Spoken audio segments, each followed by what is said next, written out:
The Noble Queen, a Shadow Slave Fanfic. Author NobleQueenBee. Chapter 401 to 425. Huh, he didn't answer.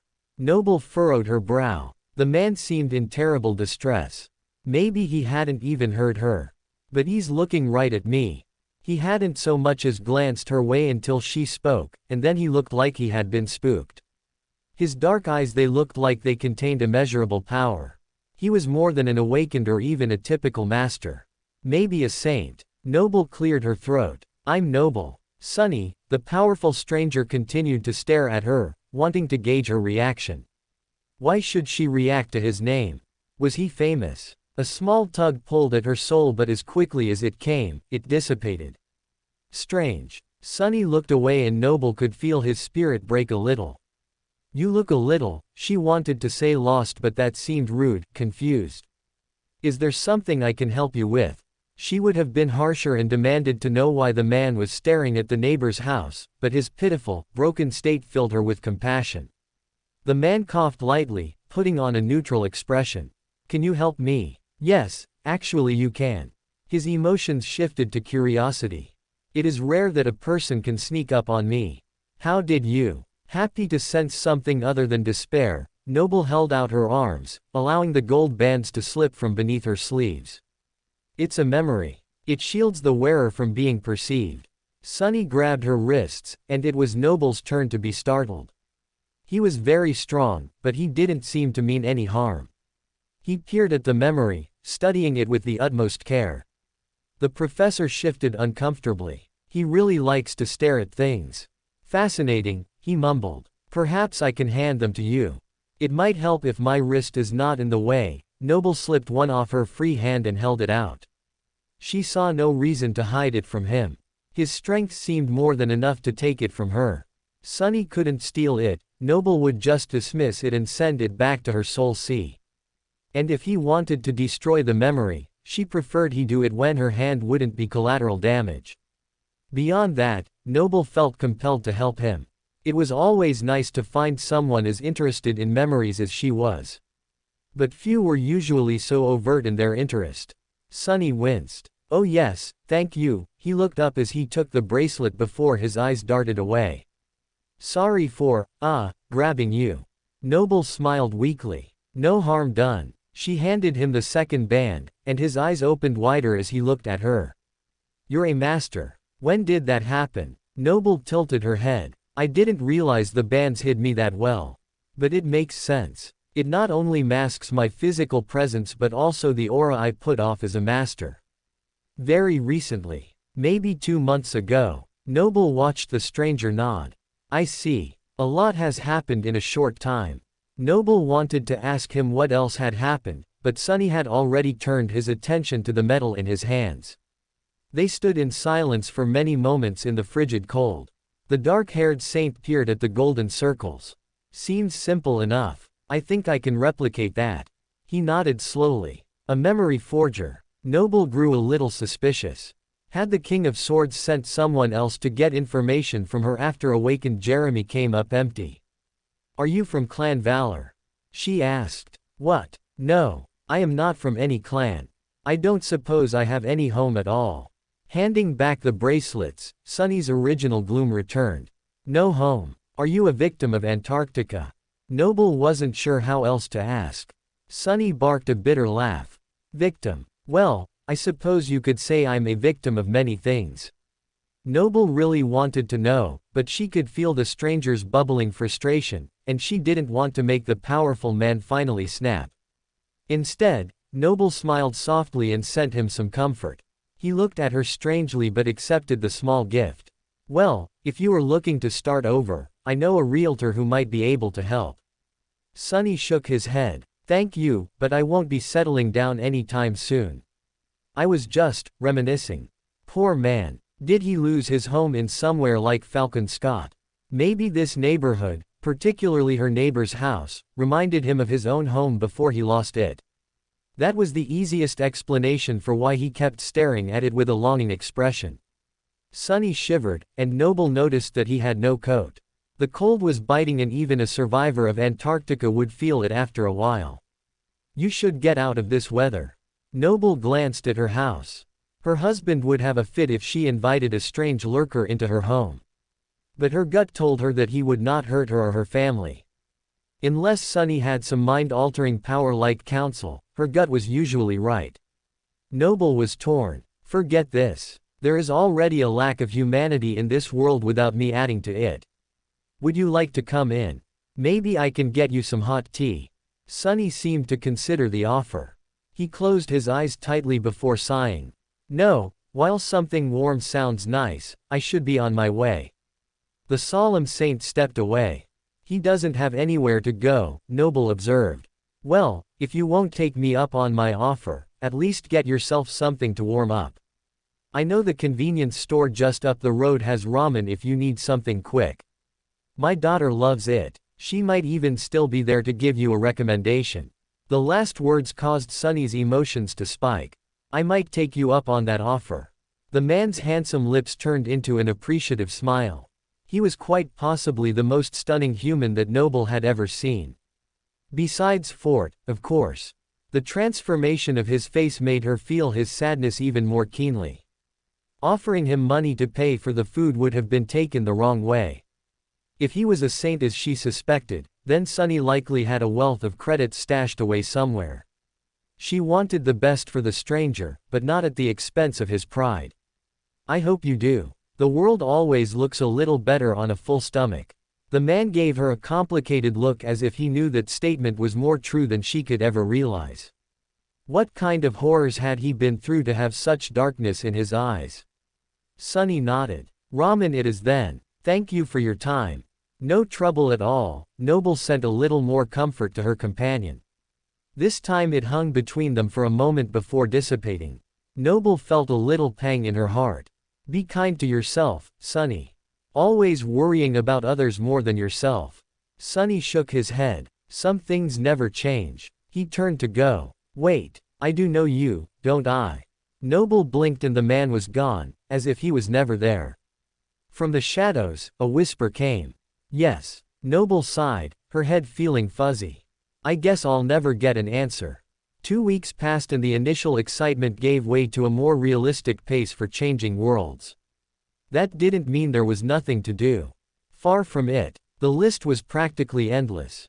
As soon as Noble checked off something, a new task would reveal itself. At this rate, they would never leave.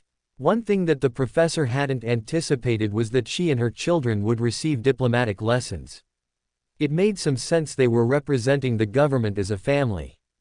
Ford was getting training of his own but in a different setting. The children's lessons were short and sweet, lasting only a couple of days after school and mostly consisted of, here is what to expect, and, don't insult anything you see because it might offend someone. Noble knew her children would adapt quickly. Blaze had read every book available to him on the Song domain, and on Ravenheart in particular. His expertise was absolute, if only in his own mind. Noble had told him many times, you don't know what you don't know yet. But Blaze would just have to learn the hard way. Although only periodic, Noble's lessons would take many more weeks, depending on the availability of the people who would impart their knowledge. Today the instructor was named Adam, and he had been kind enough to meet her at the Awakened Academy between classes. They sat at a table in the instructor's cafeteria, Noble listening and her tutor patiently imparting his knowledge. Adam was a historian of the dream realm. He had information that would never be found in any of Blaze's texts. Not that my son would believe I know more than the books on this. Noble smiled faintly. Just now, Adam had finished explaining how the geography of the Song domain had affected its growth, progress, and the relationships between citadels. Her tutor had done it well, even keeping her attention well despite the somewhat dry topic. Adam was a credit to his profession. When you get settled in, you may consider hiking. It is an excellent pastime. The icy plains around Ravenheart are reported to be some of the most breathtaking views in two worlds. I'll keep that in mind. Noble wasn't sure how usable the tip would be. With her floating nature, especially her tendency to float away when she was asleep, the master was unlikely to do much overland travel. At least she hoped not to do much. If Ravenheart was where her family was going to be, then she would do her best to spend the bulk of her time in the human settlement. Now, as an ambassador for the government, it is very likely that your husband will have significant interactions with Clan Song. Noble knew this, of course. Ford was going to facilitate the development of infrastructure for mundane humans, but he was also there to maintain positive relations with Clan Song. If the government were to continue to remain neutral, it would need to remain on good terms with the sovereigns and their clans. Ford was a vital part of that process. When Ambassador Ford is invited to meet the representatives of the Jade Palace for the first time, it is very likely that your presence will also be requested.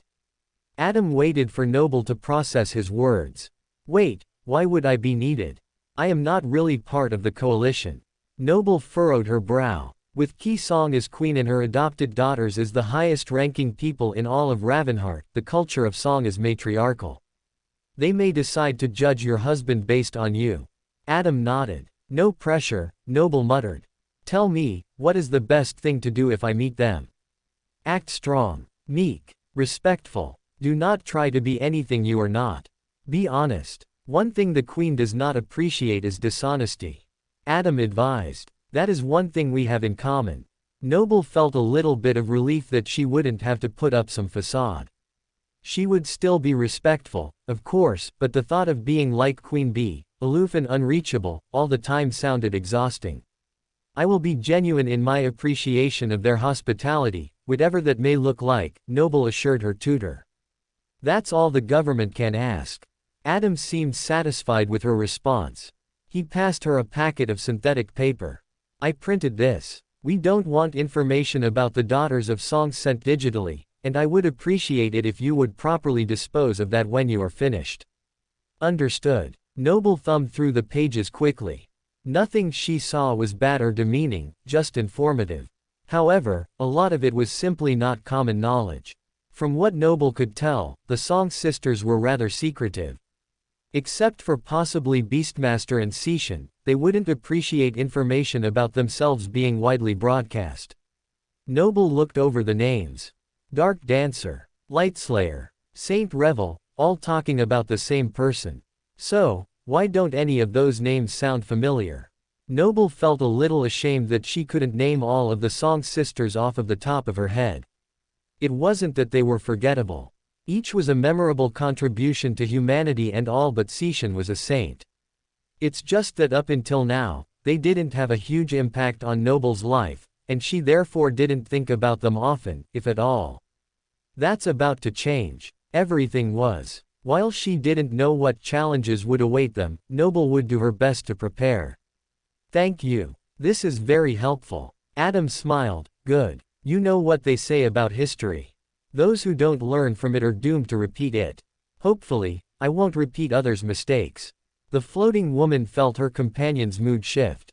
Leaning across the table, his face became serious.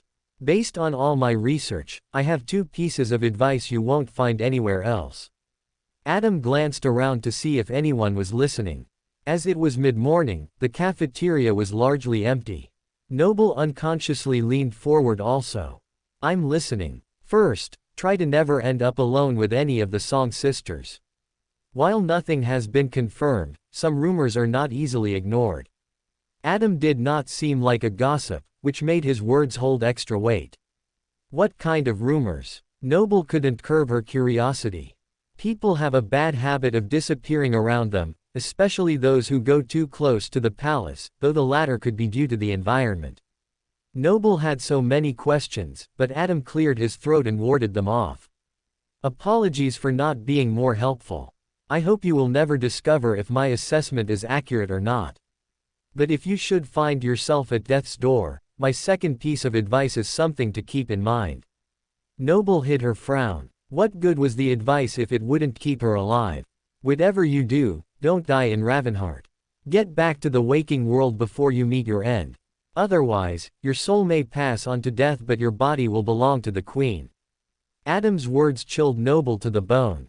What do you mean? Simple. Her Majesty has powers beyond what most of us can fathom, and those who live in her domain are well cared for. But those who die, they become pilgrims. That is why in Ravenheart, no one disturbs the dead. Noble had many questions for Adam. So many questions. Either by coincidence or design, Adam's communicator buzzed. I'm needed back at headquarters. It was very nice meeting you. Heed my words and study those papers, and you should be fine. Best of luck, Master Noble. The professor clutched the synthetic pages to her chest. Thank you. Looking at the time, Noble realized she had a few minutes before anyone would require her attention. She held out the papers in front of her. There was no time like the present to dig in. Adam had asked her to dispose of them properly when she was done, so the sooner she did that the better. Her attribute, quick study, would help her immensely with retaining the information. The adopted daughters of Ki Song. It was hard to believe that 6 were already saints. The only one of these prestigious daughters that Noble had met was Master Sishan, and that was at Valor's ball. Beastmaster was a name familiar to her, but the rest were relatively a blank slate. Noble read the pages with great interest. The more she read about the princesses of Song, the more she realized that her advice to her son was also true for herself. She didn't know what she didn't know. And that lack of information was vast. A few days later, the door to a familiar bakery opened as more people filtered in to join the long line. At the counter, a beautiful cashier greeted the next set of guests. Welcome to Off the Wheaten Path. How may I help you? Sarai's smile grew bright as she played the dutiful cashier. Her 2 female customers, mother and daughter, looked at her strangely. The mother was amused while the daughter looked like Sarai had sentenced her to death. From the other side of the counter, Noble chuckled softly. Where's Pillow? Did he quit? The red-headed baker looked appalled. What? No. He is on a break and I thought it would be fun to take over for a few minutes. Fireshing. Can I take a picture with you? A little girl behind Rain asked impatiently. Just a moment, sweetie, Sarai smiled at the child. The curse of being famous, Noble patted her bun with a wink. With her hair up and her eyes a static color, she wasn't as recognizable as her fiery former teammate. Add to that her bracelets that concealed her power, and she all but disappeared into the landscape sometimes. That was the way Noble preferred it. The floating woman coughed lightly. We will take 2 daily specials, please. Sarai glanced at Rain to see if the girl would add anything to the order, but she was strangely subdued. 2 specials coming right up. Sarai checked them out, and the ladies took seats to wait for their food. After scanning for any possible danger, Noble turned her attention to her breakfast companion. Rain's brow was more tightly knit than a scarf. Tucking her hair behind her ear, the girl looked down and smoothed her school uniform. She sighed heavily. So, that's it then. The words were filled with resignation. I'm not sure what I was hoping for. Noble placed her hand on top of her daughter's. I promise your dad did everything in his power to find the information. He even called in a few favors. There is just nothing to be found. Rain pressed her lips together. It's fine. It wasn't that important. I shouldn't have made Dad go to so much trouble. You are my family. I never needed anyone else. I guess I got greedy. Noble's heart broke with Rain's words. They both knew she didn't mean them, but it was easier to pretend she did than rehash the conversation from the night before. You weren't greedy, Noble assured her. We were just unlucky. Hopefully, I can be a little more successful with your next request. Rain nodded slowly. I will try to be more reasonable in the future. Noble squeezed the girl's hand. Rainy. 2 specials with an extra side of sunshine. Sarai hurried over with the pastries and drinks on a tray. She placed the order on the table, and Rain scooped up her portion. The teen stood with a strained smile. Thanks, Auntie Sarai. I'll have them on my way to school. Have a good day, lovely lady. The baker patted Rain's arm. I'll see you this evening, Mom. I love you. The extra emphasis on the word, Mom, was not lost on Noble. I love you too. See you later. The mother had been reluctant to send her daughter any emotions since the announcement of their move, but just now she needed Rain to know just how much love was meant. She sent her love in full force, wrapping Rain in it like a fuzzy down comforter. The girl's expression softened, and she nodded at her mother in thanks. Noble's eyes opened wide. There was no protective barrier for her feelings to pass through. Had the inexplicable guardian finally accepted that Noble would never hurt Rain? Or worse, had it left? Noble had grown accustomed to the odd sensation of pressing her emotions through the invisible wall. Now the lack of it was even more jarring. There was always the chance that the barrier was a product of Rain herself, but Noble didn't think so. Something has changed. Glancing at her daughter's retreating shadow, Noble's confusion only deepened.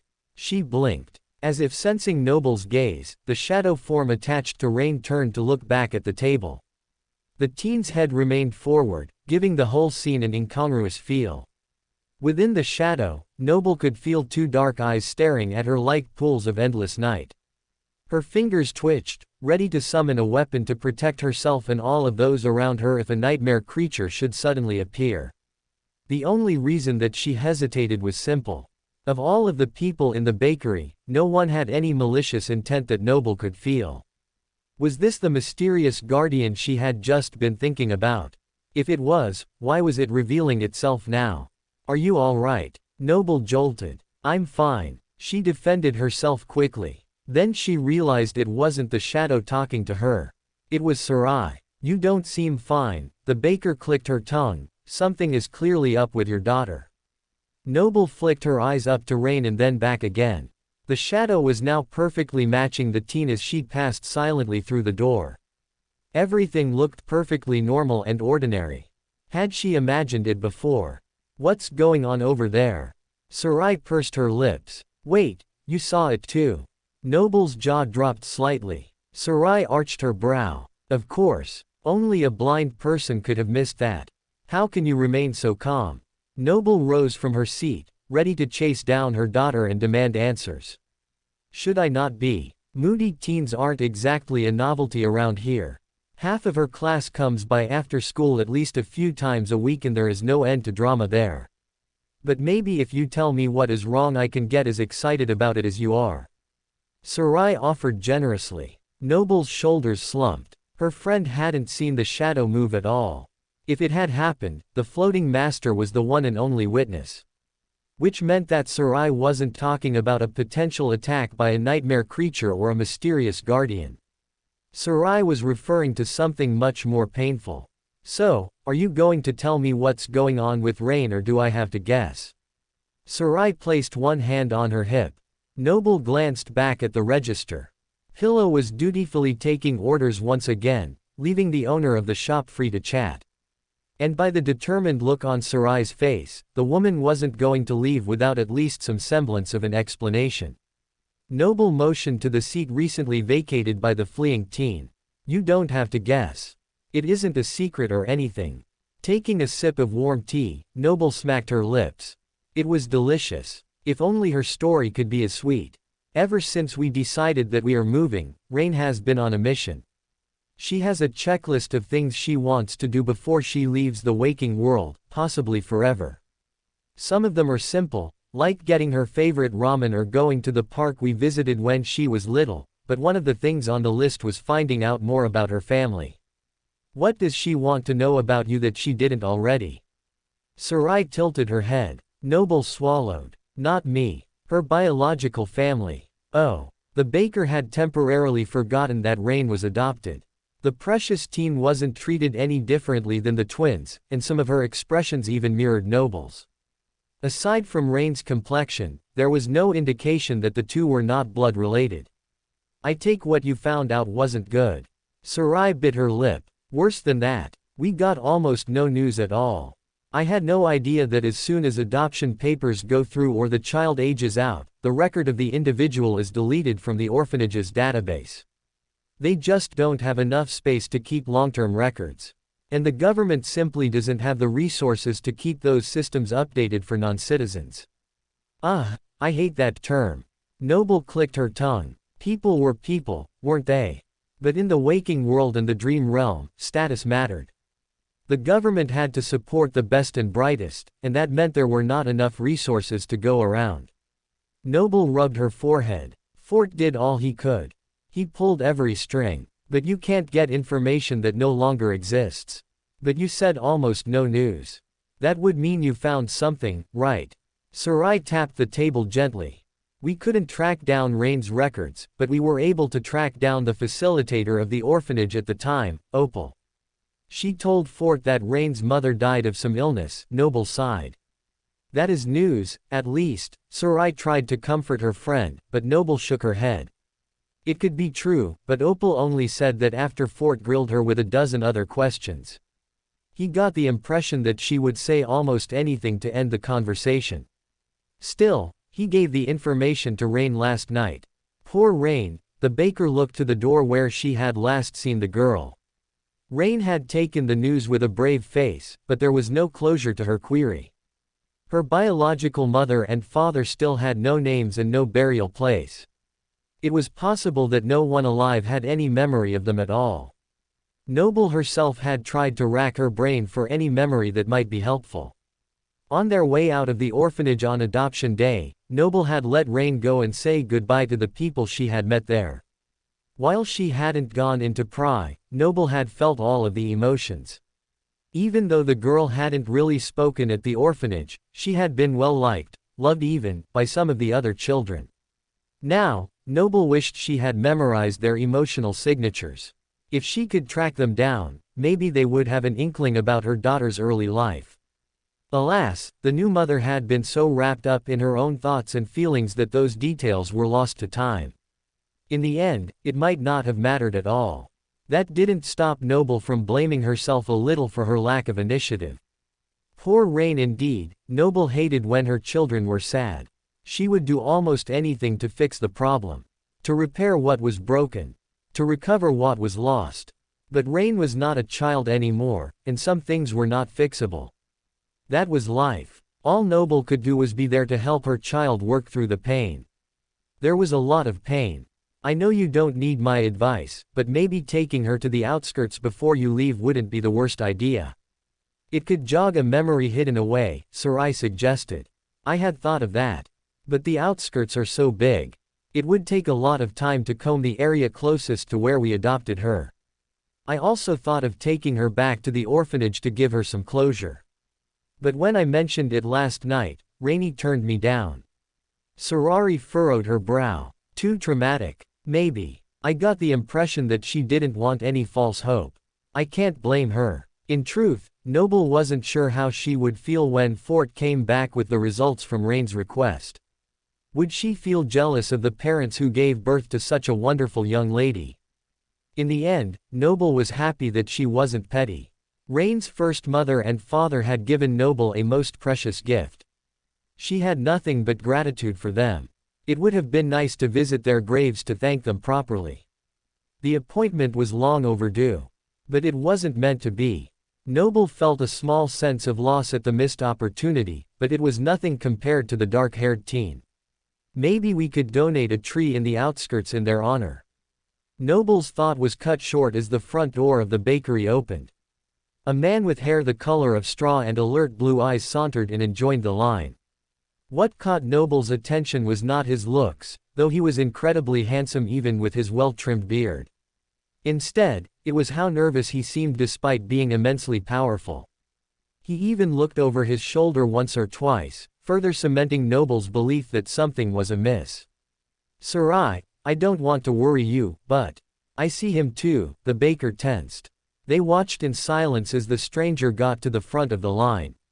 Instead of ordering, he got into a hushed conversation with Pillow. Ignoring how nosy it was, Noble strained to hear what the two were saying, but it was no use. He's using some sort of memory to block sound, Noble noted as she continued to watch out of the corner of her eye. I can't take it. Pillow looks out of his depth. I'm going over too. As Sarai stood, the store manager broke and pointed her way.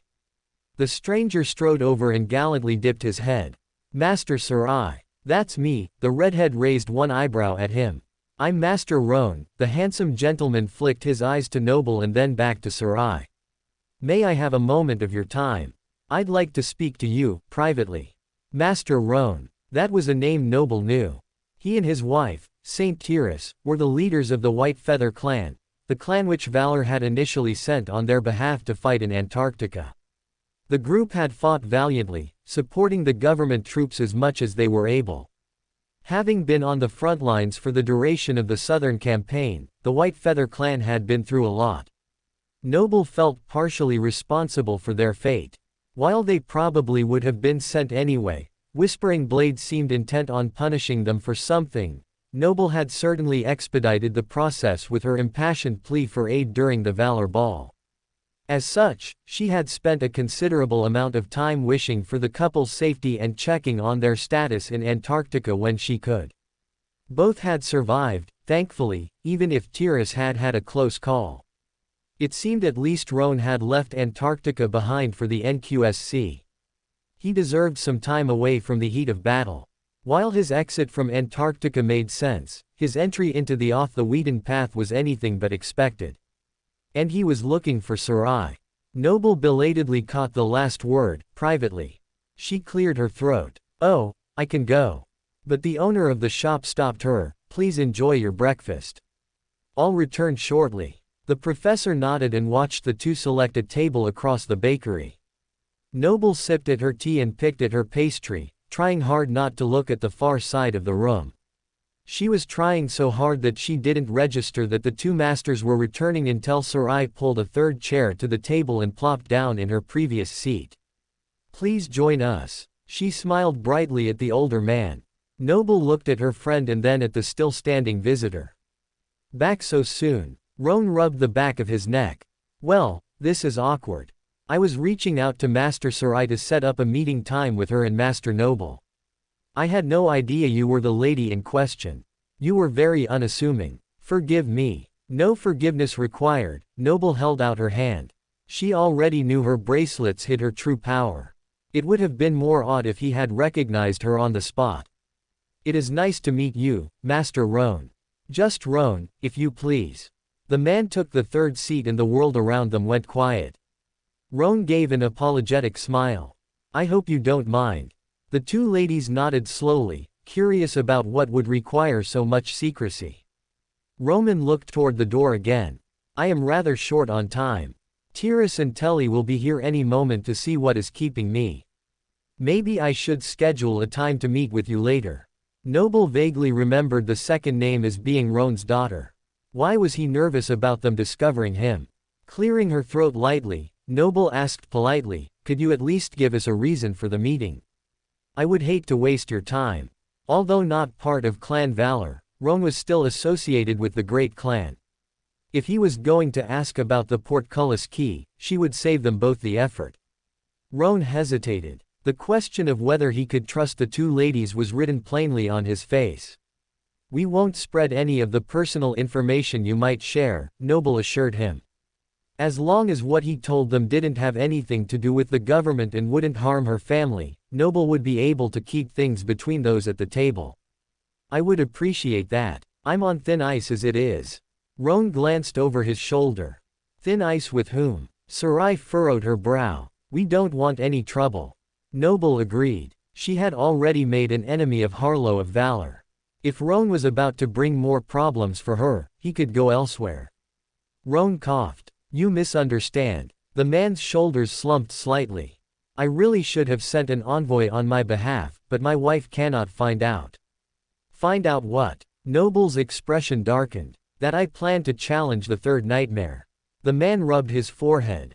"I am not sure how much you know about the Antarctic campaign, but Tyrus single-handedly held back a Titan, saving countless lives. I fought too, of course, but she bore the brunt of the fighting. It nearly cost her life." Noble's face softened. "I am sorry. We thank you both for your service to humanity. My contribution was minimal compared to hers. It has lit a fire in me. If I had been more powerful, perhaps things would have gone differently. Tyrus deserves the best." Roan looked suddenly vulnerable. "I am sure if you tell her, she will understand." Sarai tried, but Roan shook his head. "She forbade me from going. Or at least she forbade anyone from the White Feather clan from helping me. Tyrus told me that I am perfect the way I am." A smile came to the man's face. "She puts on a brave face, but I know she worries. She doesn't want to lose me to a nightmare. Your wife loves you." Noble could feel that Roan loved her in return. It was that love which put the husband and wife at odds. I know she does. Roan's smile turned sad. And that is why my decision hasn't changed despite her desire. And that is where you come in. Us. Noble had listened to the story with such great interest that she had almost forgotten that Roan had come in search of something. I need masters that are not associated with valor, or preferably any clan, to help me conquer the nightmare. When Telly told me about your adventure, I decided to look it up for myself.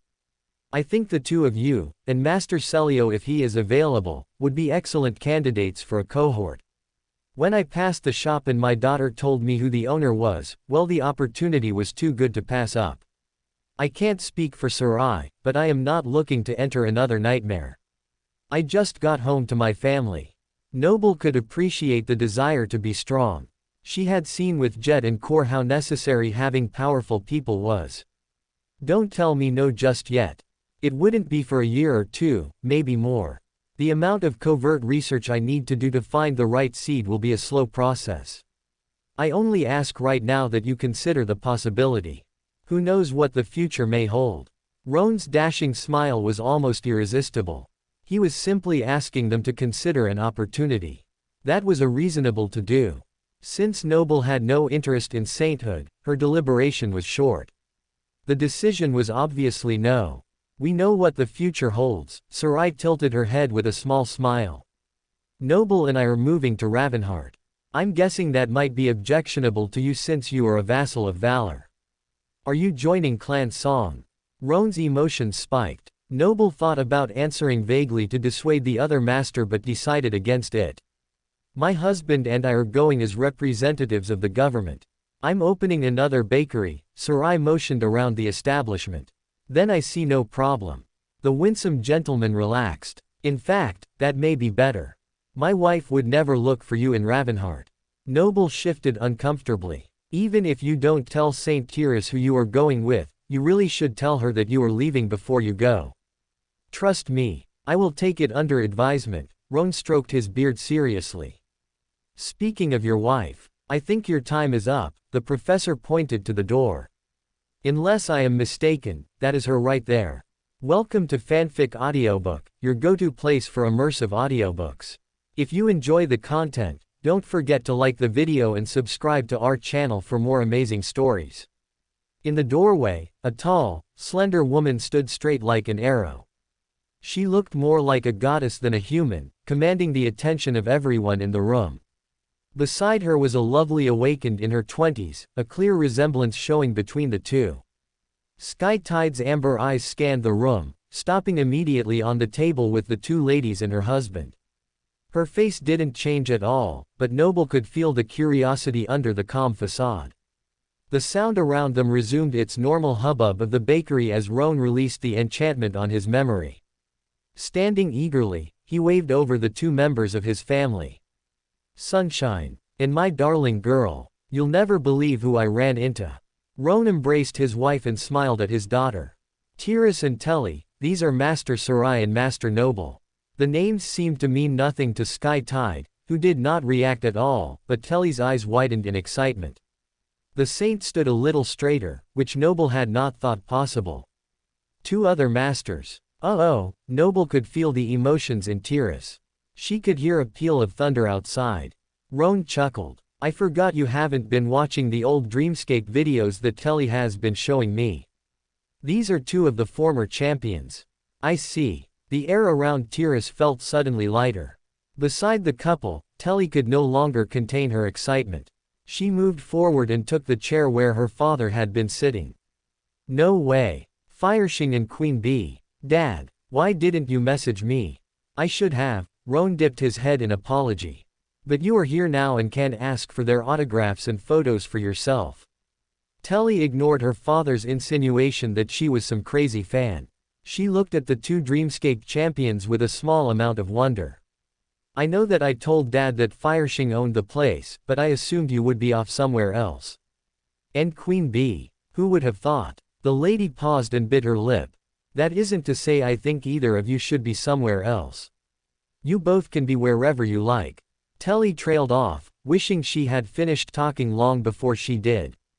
Behind her, Tyrus remained as stoic as ever while Roan simply shrugged. Noble hid her grin. It seemed Telly had inherited her tendency to share more than she should from her father and not her mother. Sarai nodded to the young woman graciously. It's very nice to meet you, awakened Telly. I try to check in on my little store at least once every other day, so seeing me here is not as strange as you might think. Noble lifted her cup. And I come here often for the tea, pastries, she sent a friendly wink to Sarai, and the excellent company. Speaking of tea and pastries, Tiras turned to her husband. Weren't you coming here to buy us some? Ah, yes, Roan winced. I got sidetracked. One moment. Sarai stood. Let me assist you. It's on the house. As soon as people find out that Saint Skytide and her family have visited, we will be having to turn people away. The young redhead was being modest. Her shop already had more business most days than it could handle. Thank you, Master Sarai. Roan followed her to a place at the counter. Crumbling up the wrapping of her pasty to throw away, Noble stood as well. Please, have my seat, Saint Tiras. Tiras stared at her for a moment. There is no need to rush off. We will find a place of our own. Noble looked around. There were no longer any open tables in sight. I insist. I need to head to work anyway. That's right. You teach at the Awakened Academy. I regret never taking your classes. Telly bit her lip. What do you teach? Tiras raised one eyebrow almost imperceptibly as she accepted the offered seat. After floating her trash to the bin, Noble picked up her cup from the table. I teach memory assessment and utilization. But I also help Awakened understand their memories better using state-of-the-art tools. I would be happy to assist either of you if you should need it. That would be wonderful, thank you. Telly fished her communicator out of her coat. Before you go, could I, get a picture? Telly, Tiras began. Noble noted the motherly tone of censure with a small smile. Some things were the same no matter the age of the child or the status of the mother. I don't mind, Noble waved off the concern. I assume you want a picture of the Dreamscape champion and not the professor. Telly smiled sheepishly. Please. Floating her drink beside her, Noble unpinned her tight bun and let her hair cascade down to her shoulders. Her eyes began to swirl. She stood a little straighter. The difference was striking. Roan and Sarai returned at that moment with food and coffee. After looking at the scene, he chuckled softly. I knew you would want a picture. Telly tilted up her chin and passed the communicator to her father. Master Sarai, would you be in it too?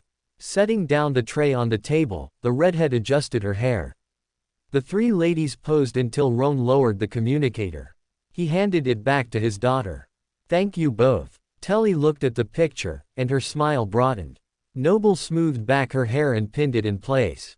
Her eyes returned to their regular blue. She took her drink from the air where it had been waiting for her. My pleasure. The professor dipped her head. Tiras savored a sip of coffee. This is quite good. Master Sarai is opening a restaurant in Ravenheart. Should we convince her to come to Bastion instead? Roan sat down next to his wife and took a deep drink. Perhaps, was all Tiras responded, taking another sip. It was nice meeting you, Noble backed up from the table. Sarai followed her lead with a gentle wave. Enjoy your meal. They almost made it to the counter before Roan called after them. Wait. He hurried up with a cup in his hand. I don't suppose you have any real cream? He asked loudly. Sarai handed him a carafe. He poured the frothy white liquid into his cup with far more concentration than was needed for the task. Silence surrounded the three, and the man spoke quickly. I'll be in touch soon with more information. Until then, think about what I have said. The ambient noise resumed and the man turned away. The two ladies watched him return to the table and hand the cream to his wife. The three guests settled in, ignoring the fervent stares and whispers of those around them. I need to get going. Noble held out her hand and shook Sarai's with it. The redhead's eyes opened slightly wider. She hummed softly. Have a good day. We will talk soon. Indeed we will, the professor agreed easily. She passed out of the bakery and tucked one half of the other's voice behind her ear, with a small smile.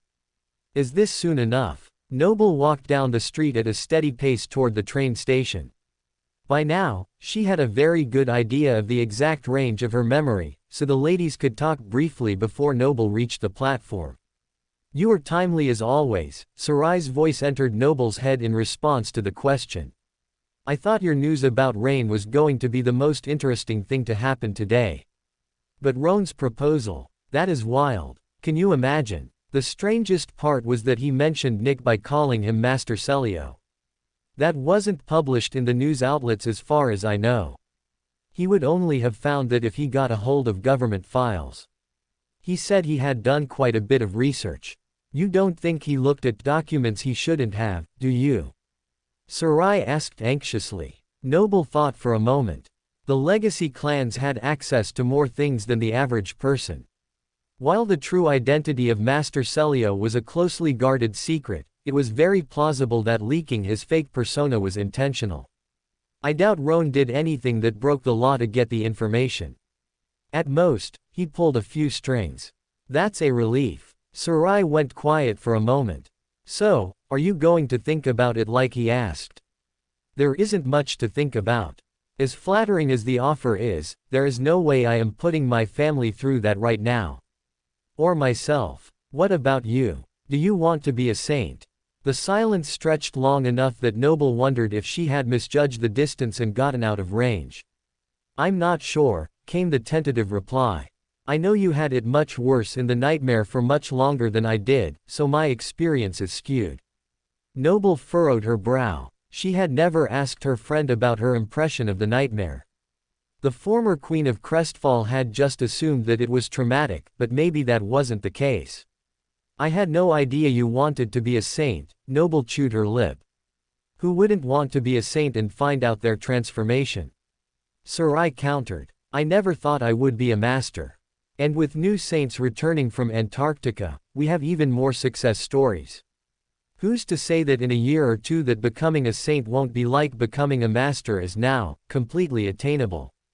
The reasoning was sound. Noble nodded. "And Master Roan must be a smart man to have gotten where he is. I am sure he would take every precaution to all but guarantee success." Noble missed a floating step. She winced. Was she seriously trying to talk her friend into conquering the third nightmare? That was madness. Yet Noble could not deny her own logic. As far as conquering nightmares went, having a strong legacy clansman's backing was a great asset. Even if that clansman was going against the leader of the clan, Roan still had the tools, resources, and skills to be an ideal cohort leader. That was assuming that Roan was a good team player and wouldn't use his cohort as fodder when things got bad. Noble hadn't gotten the sense that he was that kind of man, though. Even though Roan and his family were aligned with clan valor, that didn't mean the White Feather clan was evil. Could she overlook the alliance and support Sarai in what seemed to be a life-altering decision? Yes, Noble decided. She could. "I think you would make a wonderful saint. The world needs more compassionate and caring people in powerful positions. Just remember that, with the spell, there are no guarantees. Anyone can perish, so please be careful." "I didn't say I would do it," Sarai squeaked. "I have at least a year or two to think about it. Don't rush me." The response earned a small sigh of relief from Noble. At least her friend wasn't leaping to a rash decision based on a single conversation. "I won't. I like you just the way you are. Thank you. Do you think Nick will be interested?" Sarai brought up the third member of their group. He hadn't been a part of the conversation, but the invitation was open to him also. A secret chance to become a saint. "I think Nickel will jump at the opportunity. It would all depend on whether he and Roan can get along. Master Celio has very strong opinions about the legacy clans that I am not sure he will be able to get past." Noble had told Nick that her family was moving to Ravenheart a few days before. His response had been less than enthusiastic, even going so far as to ask her to reconsider. It was only when Noble explained what happened in Crestfall that he conceded to her desire for safety. "If Laundry wants to do something badly enough, I can't see anything stopping him." Sarai chuckled. "You are probably right." Noble felt a small hint of jealousy that her two friends might move on to sainthood without her. She squashed the unhelpful feeling and replaced it with one of gratefulness. The more powerful people who cared about her family's well-being, the safer her children would be. Noble would be ecstatic to be friends with two saints. Who wouldn't be? I'll support both of you, whatever you decide, Noble stated with a determined nod. I support you too, Sarai's words warmed Noble's heart. Whatever either of them chose, the ladies would be there for each other. I have reached the train, so I have to go. Noble slowed her pace before she stepped onto the platform. They could have switched to their communicators, of course, but then they would have to speak instead of think. That would be extra awkward considering Roan and Tyrus were still at the bakery. If the former overheard the conversation, he would want to eavesdrop, but if the latter knew that her husband was recruiting a cohort, things would go from awkward to extremely uncomfortable or worse. I need to go too. Pillow is already planning the advertising campaign to say a legacy clan frequents our restaurant. Is having a Dreamscape champion as an owner not enough for him? Seems not. I better rein him in or he is liable to put up posters before they even leave. At the very least, I like his enthusiasm, Noble shrugged. Bye for now, Sarai. Talk again soon. Try and stop me. Sarai's voice was full of warmth. Have a great day at work. You too. The memory behind Noble's ear dissolved into a rain of sparks. The wind picked up as a train raced into the station, blowing back the few tendrils that broke free of Noble's bun. She hurried up the steps of the train station, scanning her communicator as she passed the turnstile. She barely registered finding a seat and had no memory of the train leaving the station. The world whizzed by without her notice. Only one thought filled her head and occupied the corners of her curiosity. A single question. What if? What if, was a tantalizing topic. It was one Noble entertained for the duration of her train ride. What if she challenged another nightmare and survived? There would be even more trauma, certainly. As long as it wasn't emotional manipulation like the last nightmare, Noble thought she might be able to handle it, but what were the odds of that? The spell always seemed to find and exploit a person's weakness, so Noble would need to set aside even more time aside for psychological help. But the reward, that was where Noble's mind had settled. A saint transformation. Sarai had been right when she said everyone wanted one. It was the stuff of webtoons, being able to change yourself at will into something superhuman. While awakened and masters had powers, saints were on a different level. Up until the sovereigns revealed themselves, saints were the epitome of human strength and tenacity. So that begged the question, if Noble conquered the nightmare, what would she transform into? There was the obvious answer, of course. An actual bee. A colossal monster with a stinger that could pierce an armored vehicle like it was made of paper. Wouldn't that be something? Or like Saint Cor was a murder of crows, Noble could end up being an entire swarm of bees. What would it be like to have so many streams of consciousness to maintain simultaneously? I feel like it would give me a massive headache. Conversely, it could go the other direction and Noble could receive a transformation so far out of her current skill set that even she wouldn't think of it. How strange would it be if she ended up looking like one of those extinct mammals, what was it called? What if she turned out looking like a shrew? Those creatures dug deep into the ground, which is something she would never be able to do without activating her flaw. And a flying shrew, that would be a sight indeed. Then there were some transformations that didn't resemble animals at all. What if she turned into a storm cloud or got an ability that made her able to not just disappear, but travel in and out of a different plane of existence within a realm? Wouldn't that be something? Imagine exerting force upon the tangible while being intangible. A saint like that would be virtually unstoppable. Because each transformation was unique to the person, the options were endless. But my time to think about them has ended, Noble sighed as the train came to a stop. It was dangerous to spend too much time fantasizing about what would never be. While a small journey into the realm of possibilities was fun, staying there was the best way to make oneself discontent. And Noble was happy with her life the way it was. She was going on a very different but no less exciting adventure very soon. That adventure held far more promise. She would be with those she loved most while forging a new and bright future for humanity. Ford had been doing a considerable amount of research now that he had made the official announcement at work about his relocation. The new ambassador found that the projections for the dream realm were far better than the waking world at this point. And their family would be on the cusp of this amazing move, able to establish themselves in the infancy of civilization. What would that mean for their children? For their grandchildren and beyond? Even without being part of a legacy clan, their progeny would be set up to thrive for generations to come.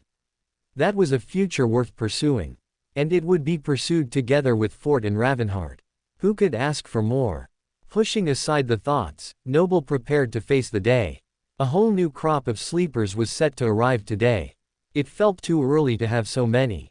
It seemed like the spell was getting more aggressive with each passing day. At least Rain hadn't been infected yet. And she never would be, at least not without the girl's permission. Sadly, these students were not so lucky. Before heading to her classroom to help them, though, there was one stop Noble needed to make first. She hadn't exactly promised to pass on Roan's message, but it would be wrong of Noble to keep the information to herself. So the professor took a slight detour before beginning her workday. Thankfully, the library was already open when she passed, so Noble went inside to seek out the third member of her previous cohort. The man in question was behind the reception desk, reading a book with Dreamwalker in the title. Is that some kind of play on a Nightwalker? Noble wondered. Hey, Master Nickel. Nick did not even look up from his book. Not interested. Noble furrowed her brow. What do you mean? Your slow approach to my desk coupled with your use of my proper title instead of calling me Nick suggests that you are either coming with a request or a proposition. Additionally, your tone indicates that you think it is not a suggestion I will like, so I will save us both a lot of time and preemptively say no. Nickel shrugged and turned the page. The professor was stunned for a moment. She pressed her lips together. I see. Well, don't say I never passed you the message then.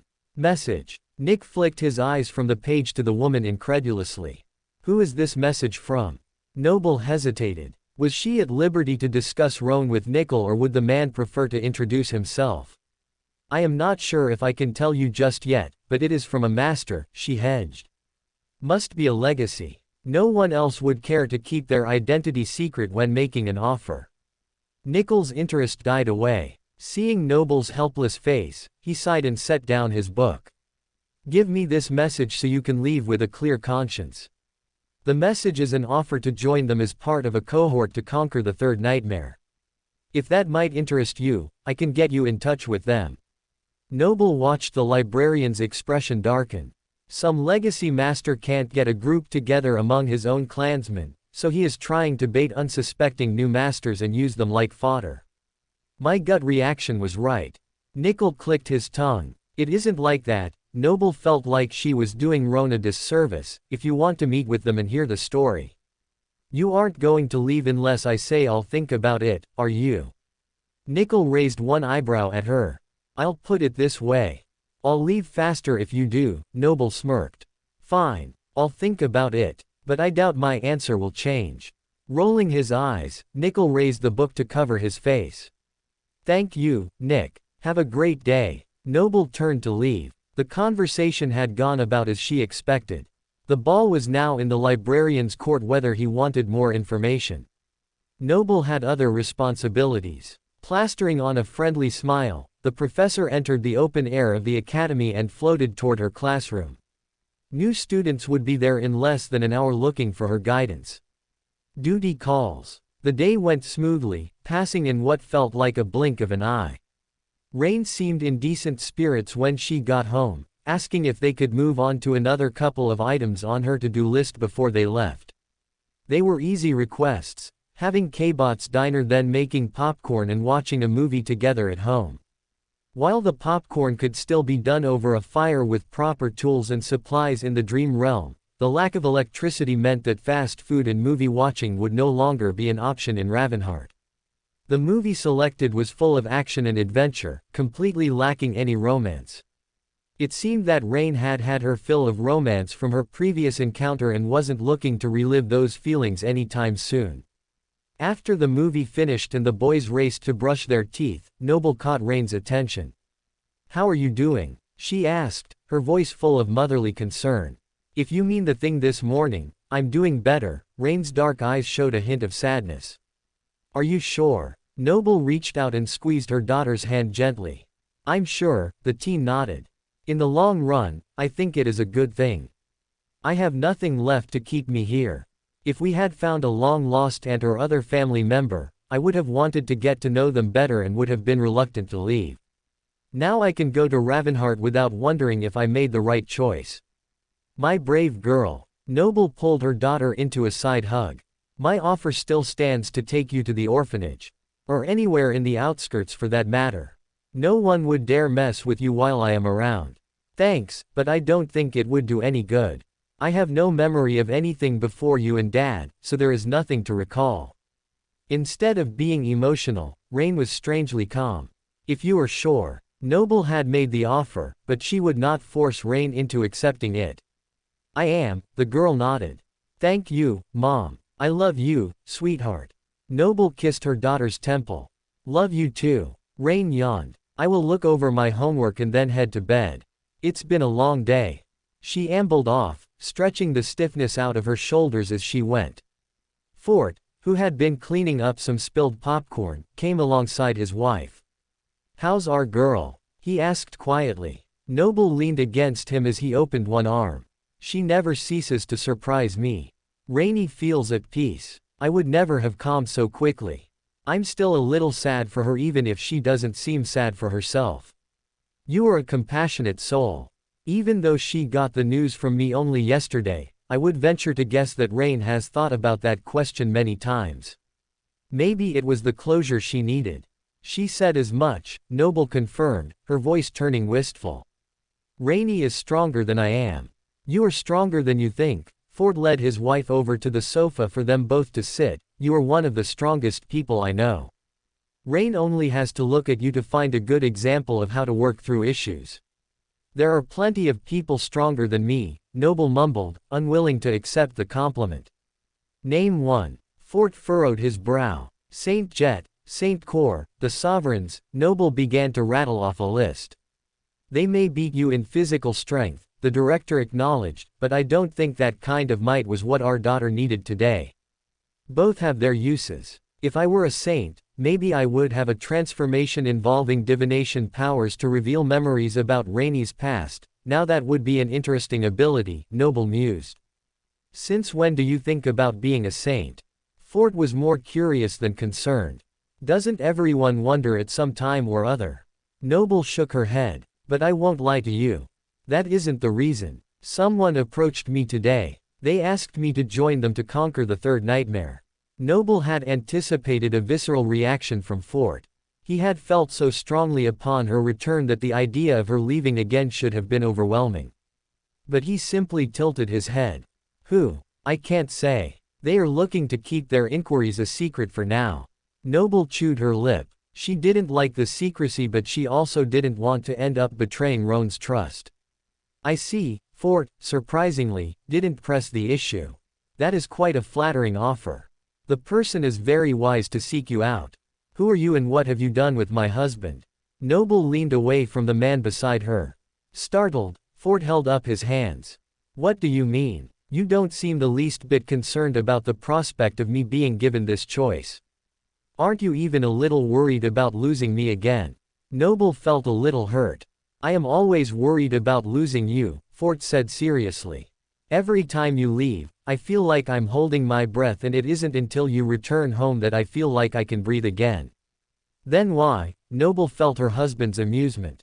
If you were seriously considering it, you wouldn't have brought it up in the way you did.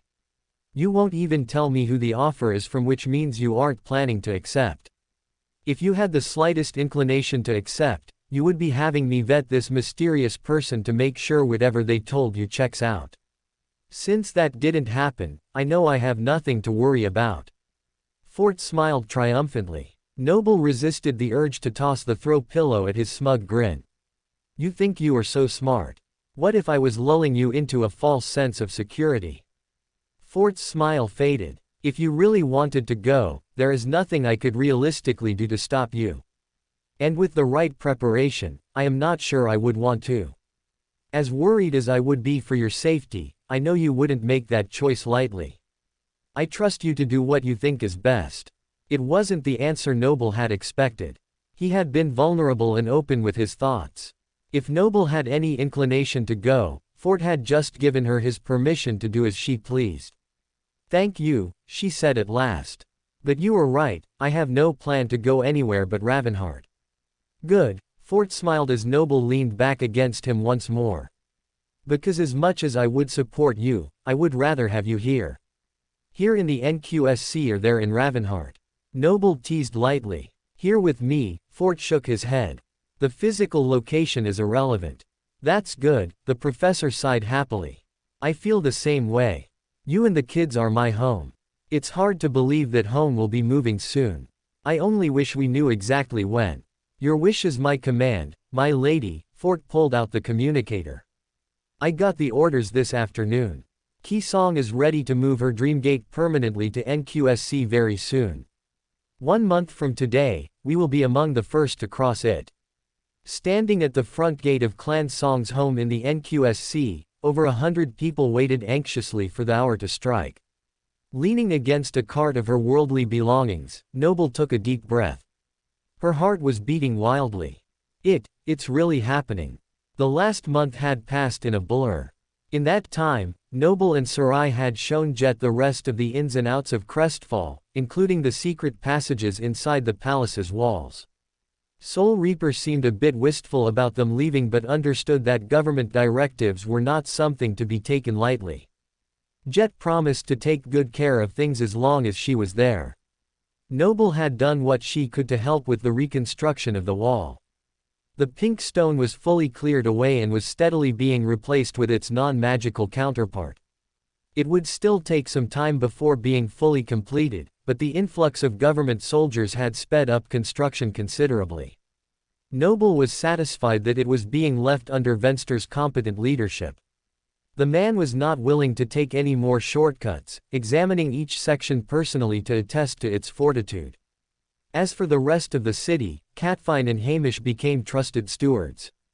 With Catfine's ability to find where things belonged and Hamish's unwavering commitment to make sure things were done right, the two had earned the respect of the others tethered to Crestfall. They were young but capable. And that kind of boundless energy was exactly what the budding citadel needed. Things were being left in good hands. For that, Noble was very grateful. The house had sold quickly as well.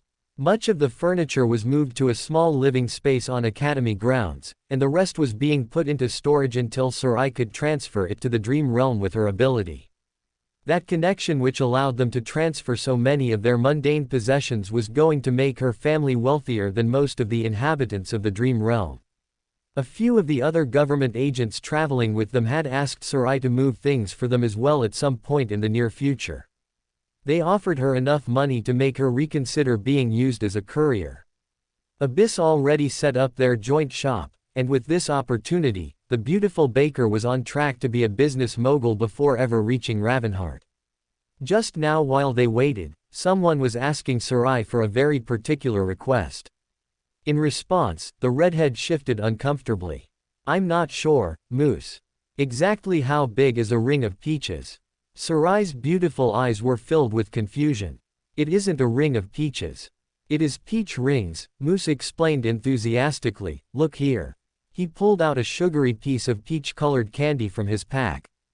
Try it. All right, Sarai graciously accepted the treat and took a small bite. Her eyes opened slightly. It's very good. Right. I would only need a case or two delivered every other day. Moose rubbed his hands together. So, what do you say, will you help me? A case or two. Sarai brought her hand to her cheek. I know it doesn't sound like a lot for something so delicious, Moose nodded seriously, but I have been trying to cut back. I see, the baker scratched her nose. Here's the thing. Poor Sarai. The struggles of being popular. Noble watched the scene from close by. Seeing her friend floundering, Noble decided to send in reinforcements. Rainy, go rescue your Auntie Sarai. She's having trouble saying no again, she whispered to her daughter. The teen snapped out of her daze and nodded with a faint smile. I'm on it. Thanks, sweetheart. Rain wandered over to the pair as casually as she could. Oh, What do you have there, Aunt Sarai? She indicated the half-ring still left in the baker's hand. Moose's face lit up. It's a peach ring, of course. Have you heard of them? Tapping her chin, Rain puckered her lips. I have not. Tell me more. Why, they are the dead god's gift to humanity. You haven't really lived until. While Moose waxed philosophically on the virtues of peach-flavored candy, Sarai squeezed Rain's arm in thanks and backed away slowly. Crisis averted. After making sure Rain was able to handle the candy conversation on her own, Noble looked around at the rest of the crowd. This was the first group of people from the NQSC heading to Ravenheart. The gate had only arrived the day before, and within an hour of its arrival, the Dream Gate from Valor manifested as well.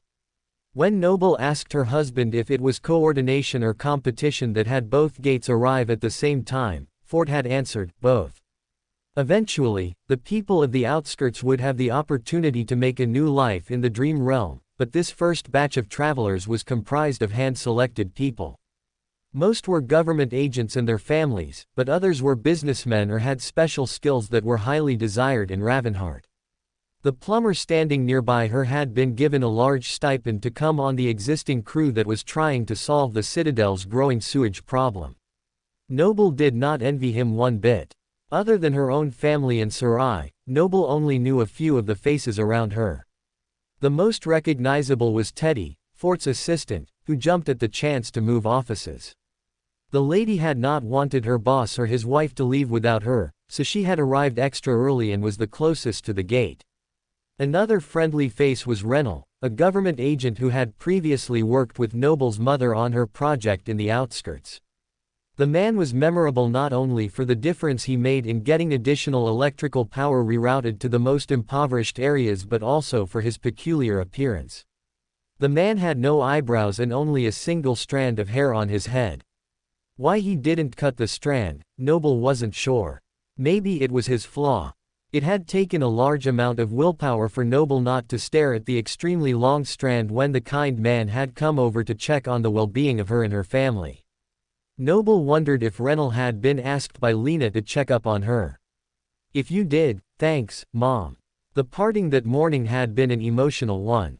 Many tears were shed and promises made. No matter what, they were family and not even a death zone between them could change that. Julius had promised to take care of his wife, and Noble believed him. Her mother would be just fine until she found a way to see Lena again. Focusing back on the present, Noble noticed her husband talking with one of the soldiers. She thought his name was Anna's. The mundane soldier was part of the government escort. He and the other soldiers were there as part of a peacekeeping unit. Their job was to make sure that the contingent made it safely into the Dream Gate and also did not disturb the compound of Clan Song. This was the beginning of many similar trips, and things needed to go smoothly. If anything went wrong, it could derail the whole operation and make the situation in Ravenheart and the NQSC worse than before. The government could not afford to alienate Clan Song. Clearing his throat, Anna spoke over the crowd. All right everyone, I need your attention. Please gather your things. Form an orderly line and we will begin. Mom, Mom. Brock's and Blaze's overlapping voices accompanied their hurried arrival from a nearby group of children. Is it time? Noble glanced toward her husband who nodded as he neared. Yes, boys. The time has come. A moment later, the gate of the fortress began to open. Unlike the entrance of Valor's family home, these wrought iron gates were covered with luscious vines to prevent anyone from peeking through. But Noble wasn't fooled. Breaching the walls of Song's clan would be just as difficult as their warlike counterpart. The gates were unassuming, beautiful even, but their purpose was absolute. Only those allowed to enter and exit would be able to do so. Fortunately, the group of around 200 were expected by the Great Clan, so the gate opened easily to admit them. 2 men and a woman stood in the gap formed by the parting of the front gates. The 2 men were clad in pristine armor, looking ready to cut down any threat that might occur from those waiting to enter the premises. One had eyes like a winter storm while the others resembled a prowling jungle cat. But they paled in comparison to the woman standing between them. Noble had met the lady once briefly, but even without that encounter, the gray-skinned princess was the most recognized face in the great clan lately beyond Kisong herself. Lady Cixin was an exquisitely striking woman. Her beauty was exotic and enticing. Against the backdrop of her retinue, she appeared like a delicate flower being guarded by mighty warriors. Looking at the master in her velvety crimson gown, one could easily mistake the tantalizingly beautiful woman as having a meek and submissive personality, but Noble knew that nothing could be further from the truth. The survivor of the Forgotten Shore in Antarctica was also the adopted daughter of a sovereign. Her strength could not be underestimated. Flashing a brilliant smile, the princess glided forward to address the group. "Welcome to the home of my mother and the beginning of your new life under the protection of Clan Song. I am Cixin." The lady dipped her head, earning a small round of applause from those present. "And with me, I have General Blizzard and General Derby. The three of us will be escorting you to Ravenheart in your new life. Is everyone ready?" The two men stood a little straighter at the mention of their names. Song had a standing army, so if the titles weren't honorary, they would each command a large group of awakened. "An interesting welcome party," Noble noted. "You heard Lady Cixin. Please line up and get ready to move."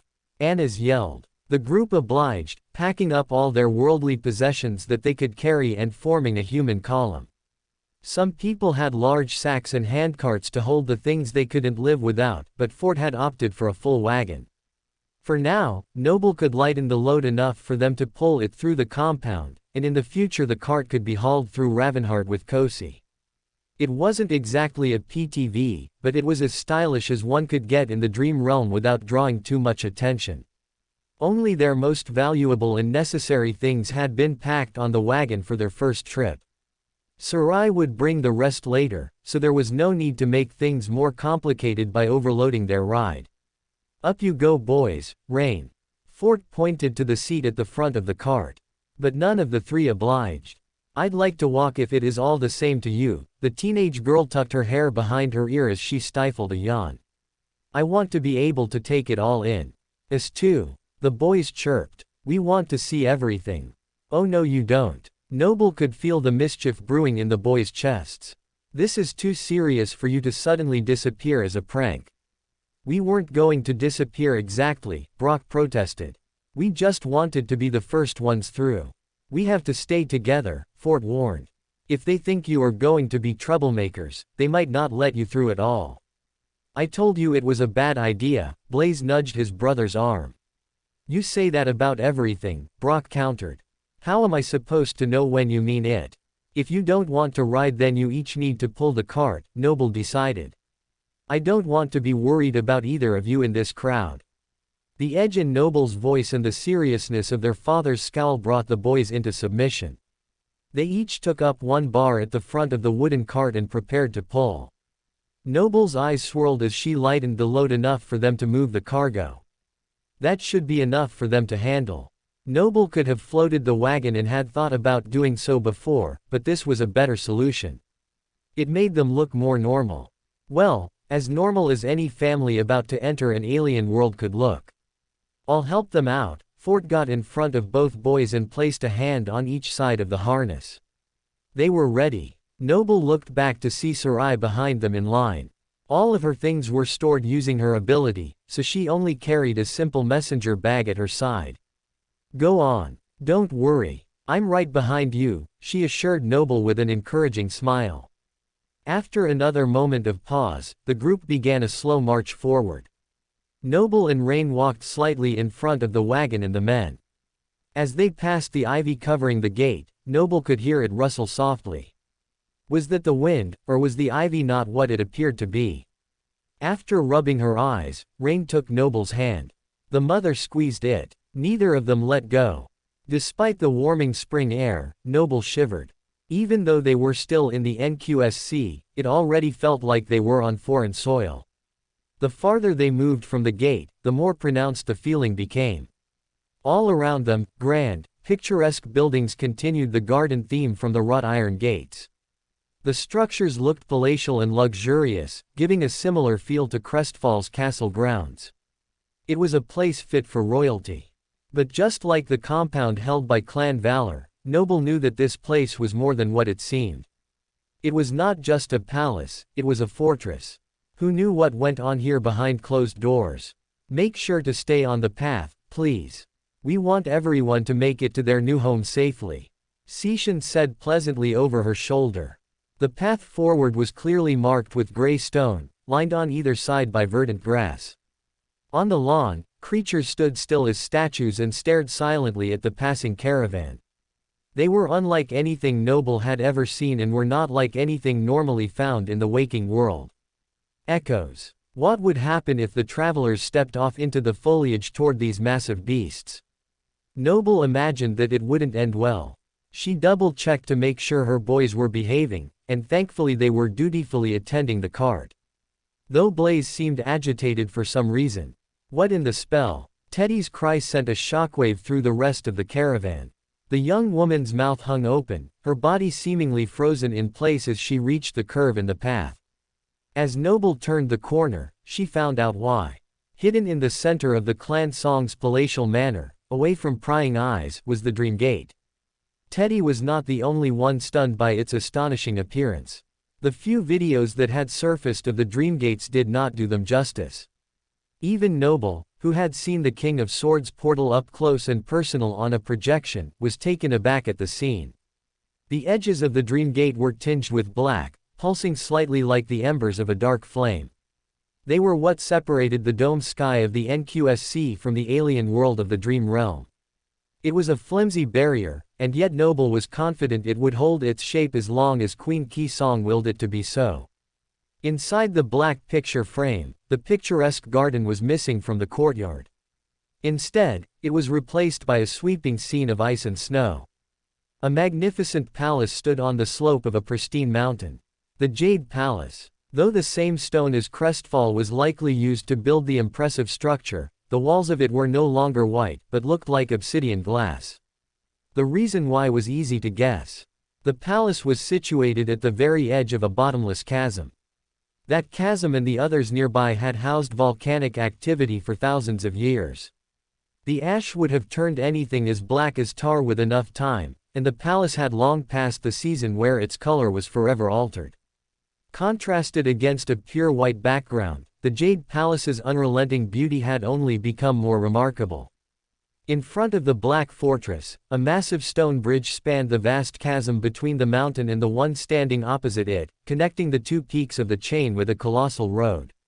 The design of the bridge was a marvel all on its own, and Noble had a hard time believing that it could have possibly been constructed by human hands.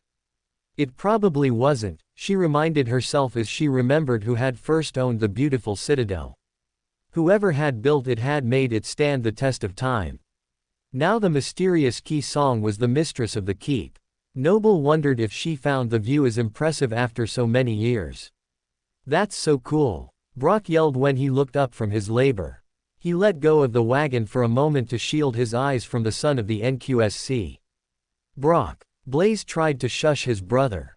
The quietness of the rest of the group, when they entered the Song's manor, had made him think twice before acting up. "Seriously, look. Have you ever seen anything so amazing?" Brock only got louder. Noble looked over her shoulder to give her son a sharp look and press her finger to her mouth, but Lady Cixin had already heard his words. She stepped to the side and looked down the column of people. When she found Brock, her crimson lips twisted into an alluring grin. "You think it is beautiful from this side? Just wait." The gray-skinned princess turned and resumed her walk toward the Dream Gate with her two generals by her side. She spoke with them casually, perhaps to put the rest of the party at ease. The Princess of Song seemed like she did not have a care in the world. Inside these protective walls, maybe she didn't. But Noble suspected it was just an act. This is probably her one moment of peace all day, the professor mused. Many things could be said about the great clans, but Noble knew they were not idle. Even the compound had a false sense of stillness. Behind the beautiful walls and even on the terraced rooftops, Noble could feel the emotional signatures of many other awakened. Under the surface, the manor was a beehive of activity. Looking up, Noble spotted a woman tending a rooftop garden. The professor wondered if the young woman was going about her day as usual or if she was strategically placed to make sure no trouble happened. Somehow the professor guessed it was the latter. Surely they wouldn't expect any trouble from the government. But I cannot blame them for being cautious. The battle of the great clans in Antarctica might have come to a close, but that didn't mean the tension had ceased. Likely the opposite was true, which made Noble sad. I wish they would just get along. What could be so important that we would pit human lives against one another? It's so senseless. Rain pulled Noble's hand, stopping her forward float a moment before she ran into Renal, who had halted in front of her. At the front of the line, Seishan passed through the barrier to the other side. Reality rippled around her as she passed between worlds, but no sound was made. The daughter of Song took her place at the edge of the bridge and folded her hands. Only the two generals stood between the caravan and the Dream Gate. General Blizzard's voice boomed over the crowd, reaching the back with relative ease. You will give your name to General Derby. Once you are cleared, you will be able to enter the citadel. This was the final checkpoint. The last chance to turn around and say she had changed her mind. Yet Noble had no intention of going back. There were many reasons for this, but one in particular made her want to act with utmost urgency. Beside her, Rain yawned. It was her second yawn since they began moving. Noble could see her eyelids slip shut for a moment. Rainy, are you sure? Rain jumped at her name and skipped a step. I'm fine. I just stayed up all night packing. All right. Noble hoped she was right. They had been going non-stop for days and Rain had worked extra hard to get her exams done early before they left the NQSC. The teen had looked increasingly exhausted over the past couple of days, and Noble had noticed that last night she had avoided sleeping at all. If it wasn't normal fatigue, then the family needed to get through the gate as soon as possible before the spell could take hold. At last, Renal passed the checkpoint and it was their turn. General Derby looked at the family with an indifferent expression. Names: Ambassador Fort, my wife, Noble, and our 3 children, Rain, Brock, and Blaze. Fort spoke calmly as he indicated the members of his family. Derby checked against the synthetic paper in his hand while Blizzard examined them more closely. Is there anything we should know about? Blizzard's eyes turned completely white. Noble hesitated. Did he suspect the same thing she did, that Rain was infected? Would that even make a difference once they entered the Queen's protection? No, Fort said firmly, alleviating Noble from answering. She smiled at General Blizzard and squeezed Rain's hand encouragingly. Everything seems to be in order, General Derby announced, his cat-like eyes flicking toward Blizzard. The second general continued to stare at the family. It was sticking over the sidewalk and I stepped on it on accident. Blaze cracked. I panicked, bent down, and stuffed the crushed petals in my pocket. I didn't want to cause trouble. Blaze fished the red petals out of his coat and held them out to General Blizzard, who accepted the crushed flower with an unreadable expression. His fingers closed around the plant with a gentle nod. The poor child looked ready to faint. Had Blaze cost his family's entrance into Ravenheart by hiding his mistake? The plants certainly didn't look normal. Would something bad have happened if one of them crossed into the dream realm? Noble held her breath, ready to plead her case if things went sideways. Thankfully, it did not come to that. I appreciate your honesty, General Blizzard nodded and took a step out of their way. You are now clear to go. Welcome to Ravenheart, the Dream Gate. They had arrived, cleared every hurdle, and were now ready to pass through. Noble took one last look at the broken edges of reality. What would happen if she stuck her hand into the blackness that separated the two worlds? She would never find out, for Noble wasn't foolish enough to try. Instead, she and her family positioned themselves in the center of the mystical portal and moved steadily forward. The wall of reality loomed near and Noble reached out to touch it before her family could enter. Her fingers broke the plane of existence, and small ripples formed around her hand to break the mirror-like plane. Noble gasped slightly. Does it hurt? Rain whispered quickly, her body tense. No, Noble smiled at her daughter. It just feels a little weird being 2 places at once. The tingling sensation was noticeable but not unpleasant, and she could already feel the frigid air of the mountains on her hand and sneaking up the sleeve of her thick coat. That's good to know. Rain closed her eyes and her body swayed slightly. Rain, Noble pulled her hand back and grabbed her daughter. It was probably her imagination, but Noble could have sworn that at the same moment Rain's shadow reached up from the ground to steady her feet. Because of the sudden intervention, Rain jumped and her eyes opened wide. She looked around at her family. What are we waiting for? Let's go. The teen pulled her mother forward, followed shortly by Fort and the boys. The cold, clean air hit Noble in the face, forcing her to shut her eyes for a moment. However, she continued forward to make room for the rest of her family. When her vision cleared, she looked frantically at Rain. The last image she had of the girl's face was filled with fear. Noble did not trust her emotional radar at that moment as much as her own two eyes. Rain appeared, refreshed. She took a deep breath of mountain air and blew out a puff of steam. I'm good, Mom. Rain nodded confidently. All I needed was a little fresh air. The anxiety in Noble that had been building since that morning was replaced with intense relief. Fort pulled their cart to one side of the dream gate and hurried up beside his wife. Well? He asked, his voice tense. I saw Rain had a little trouble getting through. Is everything all right now? I am feeling much better. Thanks, Dad, Rain assured him as her smile broadened. With each passing moment, she seemed more full of energy. Noble nodded. It was dicey there for a second, but I think we are fine now. That's good. For a moment I was worried that my fear was justified and maybe we were too late. Fort's voice trailed off. The professor's eyes opened wider. You were worried too, she whispered. Wait, then why did you keep it from Blizzard when he questioned us? Simple. Fort shrugged, he didn't need to know. Whether Rain was infected or not before was a moot point, since entering the dream realm had infected her and the boys anyway. But now that she was under the protection of the Queen, the spell would not be able to take hold and throw any of them into the first nightmare. For now, all of them were safe from its curse. Boss, over here. They have a welcome party and everything. Teddy's voice interrupted the couple's conversation. She held up a cup of something with a big grin. You have to try this. It will burn your insides out. Noble couldn't help but chuckle softly. I am not sure that is a selling point.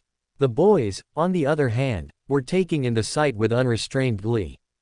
Look, Dad, they have food and music. Brock's tenuous grasp on the wagon slackened even more. Can we go, please? Blaze begged. As soon as Aunt Sarai comes through, we can all go over together. In the meantime, let's find a place for the cart until we get more instructions. Looking over her shoulder, Noble noticed that Sarai was still talking with Derby and Blizzard. They seemed to be in a deep discussion. Noble considered returning to the waking world. Unlike her family, she could pass through without consequences since she had been a spell carrier for years. But just as she was about to return to help her friend, Sarai flashed a winning smile and laughed.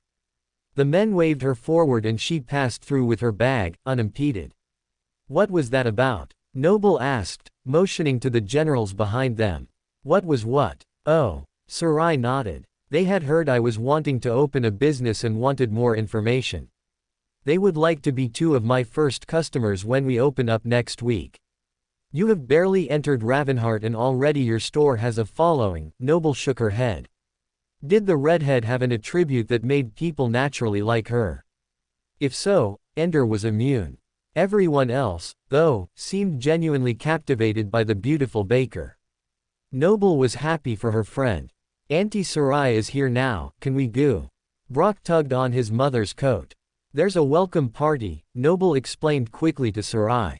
Oh. The baker turned to look at the festivities already ongoing. Last one there is sour milk. Sarai loved food as much as the rest of them and she and the kids took off running. Holding hands, Fort and Noble followed behind. Quite a celebration. An older gentleman greeted them as they neared. I should say so, awakened Ginner. Fort shook the man's hand. Clan Song seems to have spared no expense. Not a bad way to start a new life, the gray-haired man nodded with a lopsided smile. I think I will have a little more of the fiery drink over there. He won't get drunk, will he? Noble watched the man leave. Ginner. No, at least probably not. He knows the stakes. Let him enjoy himself. We should too.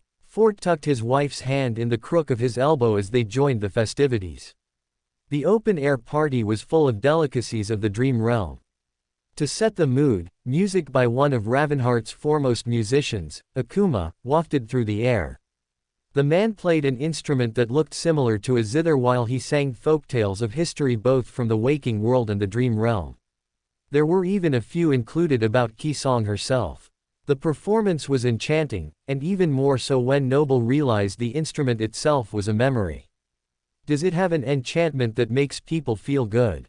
It was either that or she was just relieved to have the crossing behind her. Or both. I'll have to ask him later if time permits. Sadly, time was not on her side. Once the last of the newcomers was permitted to enter, the group was rounded up around a stage where Sishin reappeared. Behind her on the far mountain, the Jade Palace stood like a perfect backdrop for the beautiful princess. Sishin was right, Ravenheart was even more breathtaking up close. Looking over the crowd, Sishin greeted them warmly. Welcome former residents of the NQSC. Your new home awaits, but first a few words about what you can expect from the Song clan and our citadel. Master Crackle, a gentleman in a perfectly tailored suit, stood and adjusted his jacket. Clearing his throat, the great orator launched into his speech. Ladies and gentlemen, both awakened and mundane, today marks the auspicious occasion where Noble tried to listen to the man's words while keeping her twins from playing the punching game each time the talented speech maker used the word auspicious. Beside her, Rain listened with bated breath, her eyes glued to the stage and her ears soaking in every word. Finally, Master Crackle finished outlining the expectations of those living inside Ravenheart and gave the picture of a promising future. Everyone clapped, hoping the predictions were true. Then Sishin took center stage once more. Thank you, and now I am afraid we will be parting ways. Businessmen and laypeople, please join General Derby. Those affiliated with the government will come with General Blizzard and me. We have much to discuss. Split up. Now, Noble had known that meetings would happen, but she had expected to have at least a day or two to settle in. They hadn't even seen their new home. But it seemed that sprucing up the new place would have to wait a little longer. Lady Sishin's authority was given to her by the Queen, and no one present wanted to upset the monarch of the land. I'll see you all later. Sarai adjusted the bag on her shoulder. The people began to separate into two groups. Where do we go? Rain asked. She and her brothers were neither government nor businessmen. Neither was Noble, for that matter. We stick together at least until we get our bearings, Fort said firmly. Stay close and don't get lost. The others nodded, glad not to be separated from the patriarch of the family. The three men picked up the wagon and began to pull it toward the appropriate group. When they arrived, Sishin was explaining how the afternoon would go. I know you are all eager to see your new living spaces, but the sooner we can integrate improved living situations into the settlement, the better it will be for all the residents of Ravenheart. I am sure you understand and are eager to get to work. Let's do it, Teddy called from somewhere in the group. The others around nodded, though most were unsure of exactly what they were supposed to do. Fortunately, the daughter of Ki-song was there to give instructions. First things first. We need to get your possessions taken care of. She clapped her hands. Awakened appeared awaiting her orders.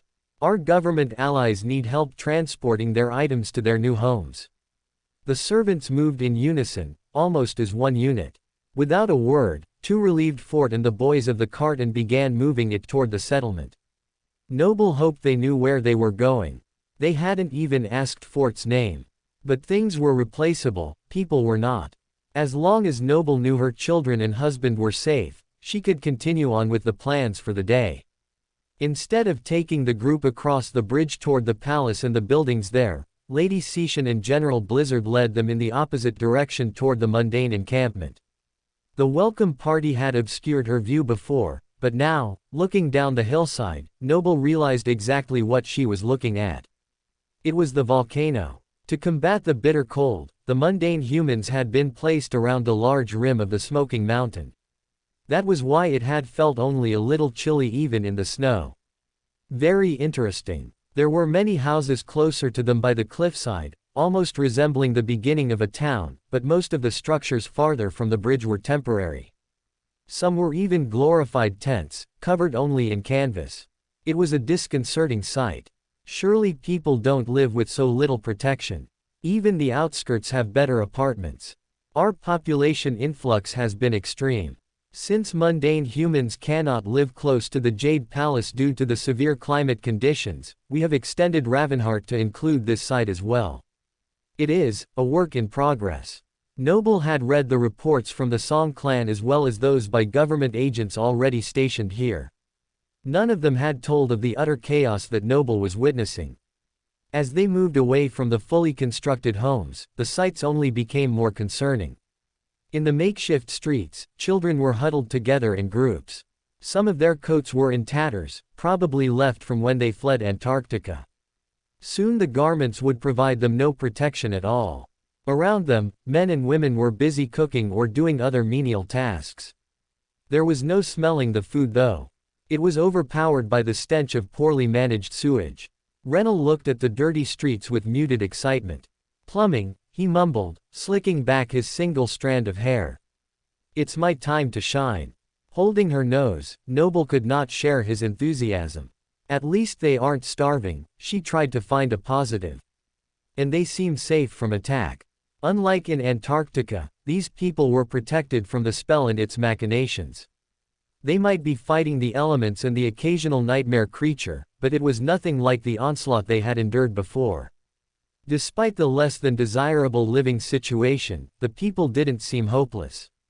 As difficult as it would be, the spark still in these people encouraged Noble that a future could be forged. And part of the future was being built in the distance. Based on the work being done, Noble immediately recognized a fortification was being constructed. Lady Seishan confirmed her suspicion. Our primary concern has been building a barrier between the people and the wilderness. The wall will serve as the edge of the city for now, with the ability to expand at a later time. It made sense that safety would be a top priority. There would be no way to build a lasting civilization if it kept being torn down. Once the wall was completed, that labor could be redirected to building homes. Until then, most of these people would continue to weather the elements. These poor people. The government needed to come much sooner. Dad, Rain asked quietly, is this what it looks like in the outskirts? I mean, is it this bad? Better in some respects and worse in others, Fort answered in the same hushed tone. Worse, because they are without the basic shelter and electricity that even the worst buildings in the outskirts have. So then how is it better? Rain pulled her coat a little tighter around herself. It's just a first impression, mind you, but from what I can see, most of these people have the advantage of living somewhere other than the slums before coming here. The shared adversity of coming to a new place and starting lives together has made them band together. There are no drugs or other unsavory things here, yet. With the right interventions, hopefully, we can keep it that way. Seishan showed them the few things in the area that had been hastily constructed, including the few fields that the falling ash provided to grow food. They were a foundation for the infrastructure, albeit a shaky one. When the tour was completed, the group headed back towards the established houses which were closest to the bridge. Finally, we can get settled in. The kids must be exhausted. Noble looked at her children. They had been interested in the whole excursion, perhaps shocked by the differences between their previous home and the new one. At least their new house was upwind of the smell.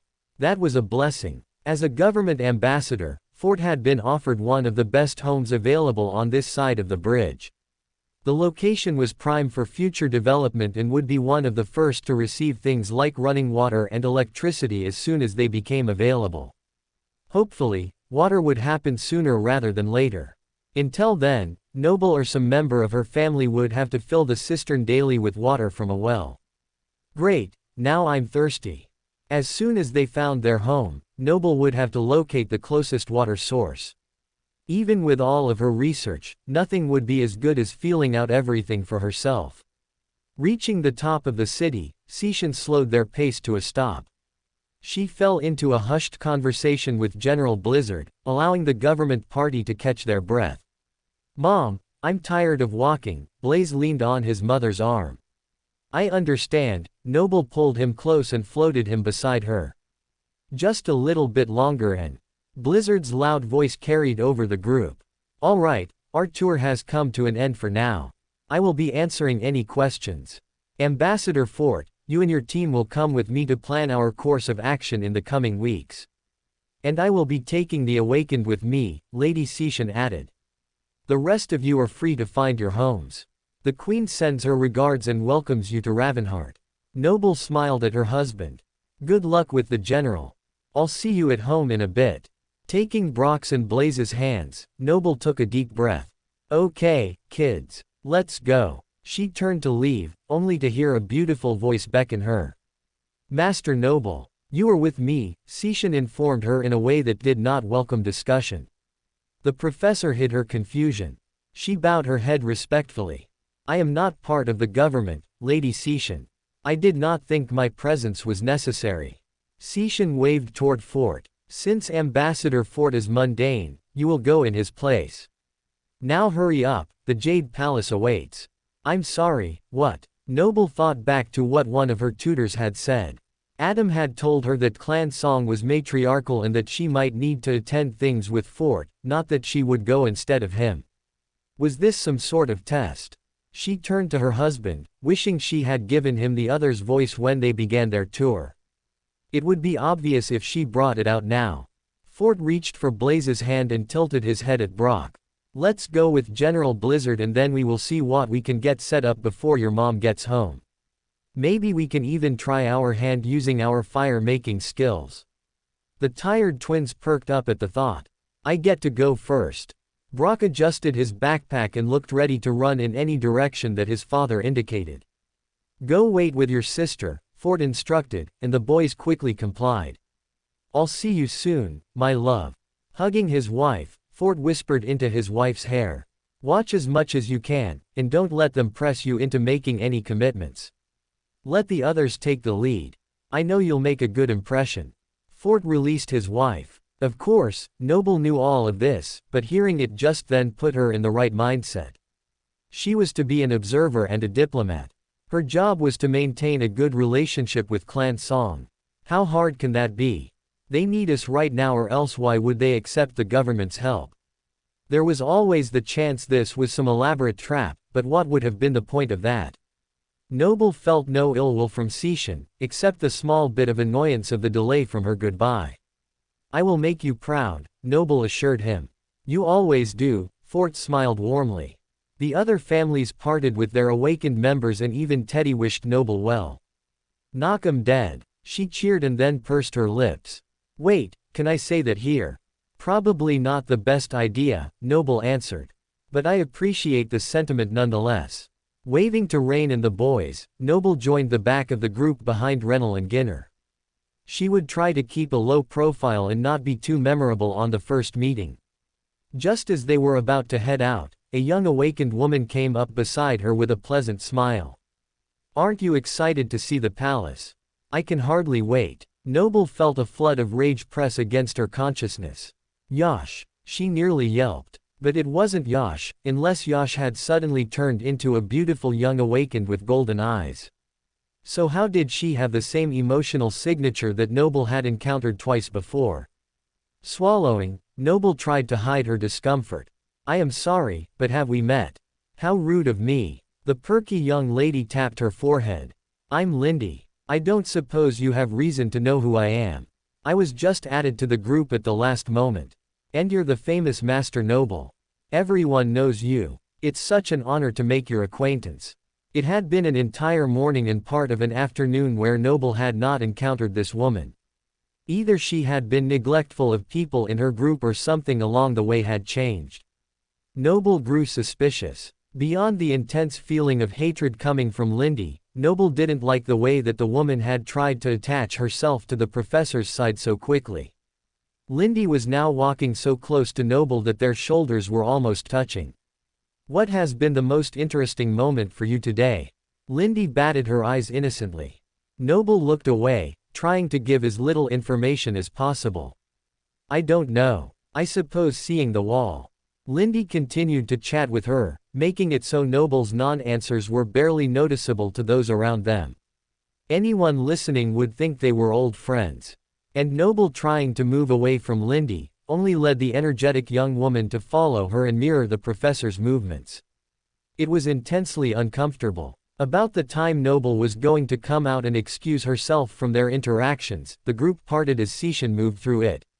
"Where is Master Noble?" "Here," Noble answered a little too enthusiastically. She stepped away from Lindy and raised her hand. Raising one eyebrow, the gray-skinned woman motioned her forward. "Join me up here, please." "Oh wonderful, you can introduce me to Lady Seishan." Lindy cooed. Noble missed a floating step. "Introduce." The particular inflection was the same as Yash had used when making his strange invitation a few months prior. Surely it is a coincidence, Noble tried and failed to convince herself. Was she being followed by a shape-shifting monster? "I cannot introduce you to someone I haven't truly met." Noble separated herself from the younger woman. Despite her best effort, Noble's face must have shown her shock and disgust, for Lindy frowned. "Coming, Lady Seishan." Noble waved at the golden-eyed girl and happily left her behind. "Excuse me. We will talk again soon." Lindy flashed a beautiful, dangerous smile. Before Noble could respond, the group of government awakened closed behind her, further separating her from the oppressive force. She was still pondering the strange interaction when they began crossing the bridge. They took a path along the extreme edge. This was faster than plodding through the awakened town that had formed on the expanse held up by massive obsidian columns. As a result, the group straddled the space between the awakened homes and the abyss as they began their long march toward the Jade Palace. From the side of the cliff, the heat of the volcano offset the cold of the mountains, but now without the geothermal energy to warm the air, the temperature plummeted to an unbearable degree. Much like Lindy's company, the professor mused. She glanced at Seishan, but if the woman was bothered by the cold, she didn't show it. At most, the princess pulled the collar of her cloak a little closer. In contrast, all of awakened around her began to bundle up tightly or call out special charms. As a master, Noble was not as affected by the extreme conditions, but even she felt the frost on her breath. A mundane human would not be able to survive the crossing. Even a few minutes would cause hypothermia. Quite a marvel, isn't it? Seishan broke Noble's train of thought. The Princess of Song motioned to the titanic structure. "It's so big that the awakened warriors decided to make a permanent encampment." "Who do you think built such an impressive bridge?" "A demon, if I had to guess," Noble answered. "I read somewhere that the palace was a gift from him to the first queen." "Oh." Seishan lifted one corner of her mouth. "And where did you come by that information?" "It was part of my second nightmare, but I imagine you already know this." Noble watched Seishan's amused smile grow. "I might have heard a thing or two," she admitted. "I'm curious. How exactly did you pass through a gate and into a seed?" There was more than just idle curiosity behind the words. "That's the million-credit question, it seems," Noble chuckled. "I can feel how eager you are to know. Are you planning to challenge another nightmare soon?"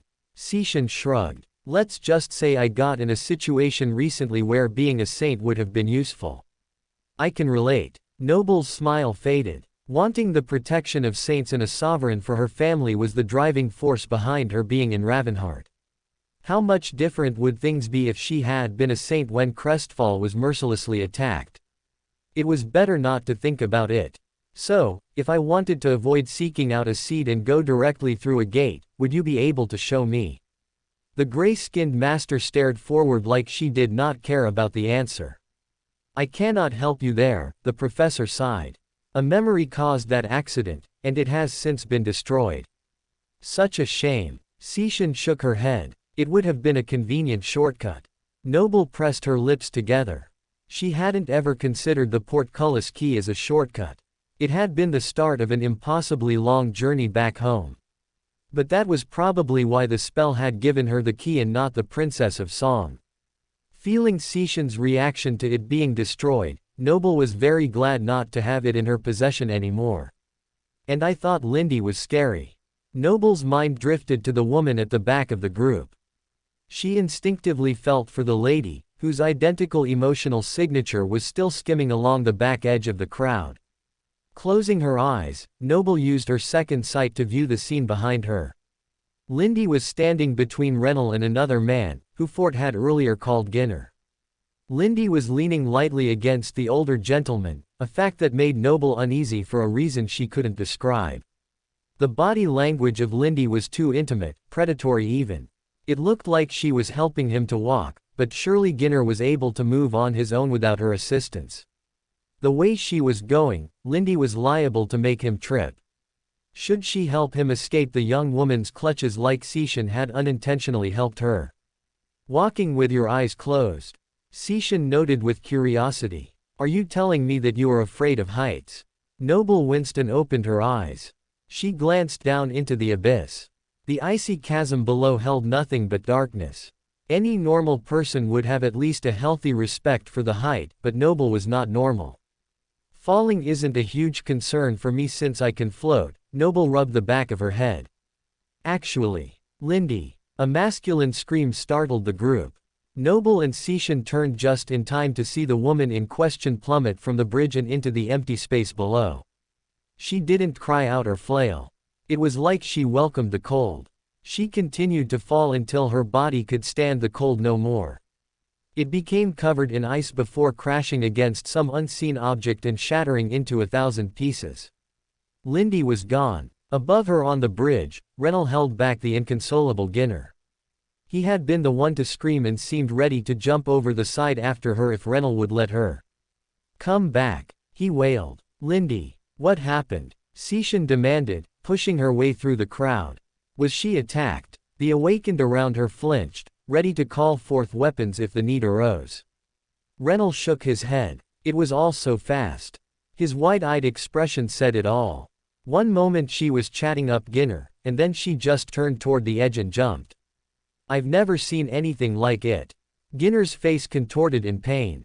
He struggled against Rennell. She can't be dead. No. Lindy. Sishan turned to Ginner. How well did you know her? We just met. Ginner hung his head. I thought we were getting along well. Then she left. He slumped at the realization of what had happened. His shock turned to dismay. Sishan looked down, though by now there was nothing at all to see in the chasm below. She sighed. Sometimes the extreme cold can cause unorthodox responses, especially in those who are unaccustomed to it, the Princess of Song said at length. We need to move on before anyone else succumbs. We will find a way to warm everyone when we get to the palace. The words brought back the group from their shock. Ginner straightened, nodding so that Rennell would release him. Sishan turned with a flourish and returned to the front of the group. When she reached Noble, the gray-skinned woman gave a sad smile. It's a tragedy. But there is little we can do for the weak-minded. Tilting her head meaningfully, Noble took the liberty of moving forward quickly, separating the two of them from the government agents as they continued their trek. I don't think her mind was weak, Noble contradicted her companion quietly. I didn't mean to disparage an agent. I am sure she is not a reflection of the rest of the government. Sishan's opinion of the entity for which Noble's husband worked left much to be desired, but the professor was forced to let the matter go. I don't think Lindy was a member of the government at all. I didn't see her in line at the NQSC or at any time while on our tour. Noble hesitated to share this information, but urgency dictated that she be honest. The Princess of Song seemed displeased with the assessment. Are you certain? Yes. It wasn't until you mentioned that we were going to the Jade Palace that she appeared. Noble felt the air change as they reached the far side of the bridge. They had entered the outermost part of the Jade Queen's home. The awakened of Song who did not reside directly in the palace lived on the placid mountainside. This area was more established than anything Noble had seen before, but like the bridge, the land here was incompatible with mundane humans. It would only ever be populated with those whose cores had formed to protect them from the environment. You think Lindy wanted to get into the palace? Sishan's mind raced. Then why did she? I'm not sure how, but she must have realized I was onto her. She has the same emotions as two others that I have met. They were all filled with unbridled rage. The professor hesitated. To my ability, their emotional signature is unmistakable. Cixin pursed her lip. You mean they are all part of some group? Possibly. Noble watched Cixin tense. At least she was taking the professor's words seriously. Well, then it is good that she inexplicably decided to take herself out of the gene pool. The Princess of Song sniffed. Very convenient, Noble agreed. Sparks formed in her hand as she tucked her hair behind her ear. Oh. The professor reached for the other master's hand and then pointed. What is that? Cixin's eyes narrowed for a moment as her eyes traced the path of Noble's line of sight. That's the awakened market. It is something we hope to copy on the other side of the bridge for mundane people to use as well. Wait until my friend Sarai hears about this. Noble tapped her ear lightly. I wonder if she will want to put another bakery here in addition to the newer part of Ravenheart. Cixin brought her hand to her cheek and pushed back her hair as she thought about the proposal. That is not a bad option. She may want to consider opening multiple locations in the future as the population grows. That's a good idea, Noble agreed. I'll let her know. With the other's voice now in place behind the princess's ear, Noble's audible words went silent. The three people I spoke about. I don't think they were in the same group. I know it sounds crazy, but it felt like they were all the exact same person or at least part of the same being. Noble could find no other way to make sense of what she had experienced. Lindy and Yash had shared the same consciousness. She was sure of it. Let's say that is possible. Cixin's face did not show the turmoil going on under the surface. Why do you think that Lindy worked so hard to join the group only to jump? Simple. Lindy had outlived her usefulness. I assume there is a second set of security at the palace. If she wasn't on the list, she never would have made it inside. That's why that thing found a new host. Host. Cixin's beautiful mask cracked momentarily. Noble nodded imperceptibly. Whatever the thing is, it has taken over Ginner's body. If we don't act fast, I think it may try to take over the rest of us as well. Noble couldn't explain exactly how the exchange had happened. But she was certain that it had. One moment Ginner had been chatting with Lindy. Then she helped him up as the old man's body went slack for the slightest moment. It looked like little more than a trip. When Ginner rose, his emotions were missing. They had been snuffed like a blown-out candle. In their place was an identical emotional signature to Lindy. They radiated the same hatred like two rays of a single sun. Before Noble could process what she had witnessed, Lindy plummeted from the Titanic bridge, pulling all the attention away from Ginner's strange stumble. The old man's distraught act was highly convincing to everyone but Noble, who could feel the bubbling malice underneath the surface. Trying not to panic, Noble had done her best to relay the information to Cixin until she felt Ginner move closer to hear them. That was why they now spoke through the memory, in hopes of evading the detection of the deadly monster walking among them. Cixin contemplated Noble's words. Her eyes remained steadfastly forward. It's here now. I see. The princess's thoughts were strangely calm. Noble struggled to understand. The Princess of Song knew what this was. The Skinwalker. Cixin shivered at some unspoken memory. Whatever you do, don't look at it. You will give away that you know. Noble had begun to peek over her shoulder to get a better view of the creature when Cixin's words stopped her. That thing is a nightmare creature. Noble blinked. How was that possible? She had met some intelligent corrupted beings, but nothing that could mimic humans with such startling accuracy. It's more than just a nightmare creature. Much more. Cixin's beautiful lips frowned. More. Horror gripped Noble. What do? We have to stop it. Isolate it. Noble tried to think of the best way to contain the problem. She couldn't let it get anywhere near her family. I have seen what this thing can do. It won't be fooled. If we try to fight it here, it will have catastrophic results, trust me. But I agree it must be contained. Cixin fell silent. They continued on, Noble monitoring the monster with a combination of her emotional detection and her second sight. It used more essence than she would like to watch it so closely, but she couldn't risk it attacking without warning. Right now her passive ability to feel others' emotions simply wasn't enough.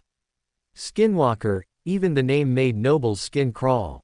That insidious power. Ginner wasn't himself anymore. Would he ever be again? Perhaps she should think of a way to kill the skinwalker without endangering Ginner's body in case he was still in there somewhere. But if that wasn't an option, surely he would understand and not want the creature's influence to spread. They continued down the wide path toward the looming castle. The air grew colder. They moved deeper into the compound surrounding the palace until even Noble as a master began to feel her lungs struggle slightly against the frozen air. She had been told to get a charm to combat the bitter cold, but Noble had not expected to need it at her current fitness level. She summoned it now and the chain attached to it formed around her neck. The discomfort subsided. Around her, others were also finding ways to warm themselves. Only the skinwalker seemed to ignore the cold as they plodded forward. Instead, he wrung his hands, pretending to fret over the calamity that had just occurred. Perhaps we can try to freeze the creature to death. It had worked on Lindy. But luring it back toward the bridge and pushing it off didn't seem like the most effective method, especially if the monster did not want to go back. So what could they do instead? Noble was just about to ask about their options when the woman beside her came to a decision. There is only one way. Sishan was full of determination. If this thing wants to get in the Jade Palace so badly, we will let it in. However, if it hopes to get an audience with the Queen, it is sorely mistaken. What do you need from me? Noble would do just about anything to make sure the hatred of the creature was forever extinguished. Let me know if it takes over another body. Sishan told her. For now, the skinwalker seemed to be content to lay low, but the Princess of Song did not think that it would last. Turning around, Sishan put on a dazzling smile. This area is the outer keep of the Jade Palace and houses many of the members of Clan Song. Although a few of the clan members have taken up residence with the unaffiliated warriors on the bridge, most live here or inside the main part of the palace. The tone suggested a continuation of the tour that had occurred in the lower part of the city. Maybe this speech had been planned all along, or it was to keep the skinwalker from paying too much attention to her clansmen by directing attention elsewhere. First we will pass by the gateway for you to go back to the waking world. I figure some of you may need to return to government headquarters sooner rather than later, so I will keep our meeting as brief as possible. If you look over there, the pillars look segmented, but actually.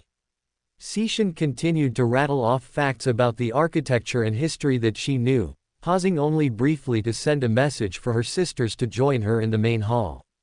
Were they already supposed to join us or is this a precaution? Noble let her thoughts leak toward Sishan. The Princess of Song locked eyes with the professor for the briefest moment. Both. As they entered the Great Hall, dozens of people were there to greet them with formal bows. Noble looked at their empty eyes and a secondary fear gripped her. They have no emotions at all. She cut her eyes toward Sishan for confirmation. Ignore them. They are just pilgrims. It means my mother is watching. Pilgrims. Noble stifled a gasp. They are dead. Sishan chuckled softly. You really are new here. You get used to it. Adam had warned Noble about the pilgrims, but she had written off the strange advice. Now she wondered if his other words were true as well. If so, then the skinwalker wasn't the only being around her with which she shouldn't be alone. Thankfully, the hall was filled with more than just pilgrims. 3 breathtaking saints were at the far end of the hall as well as a line of awakened in uniform. Noble recognized the trio of saints as 3 of the daughters of Song.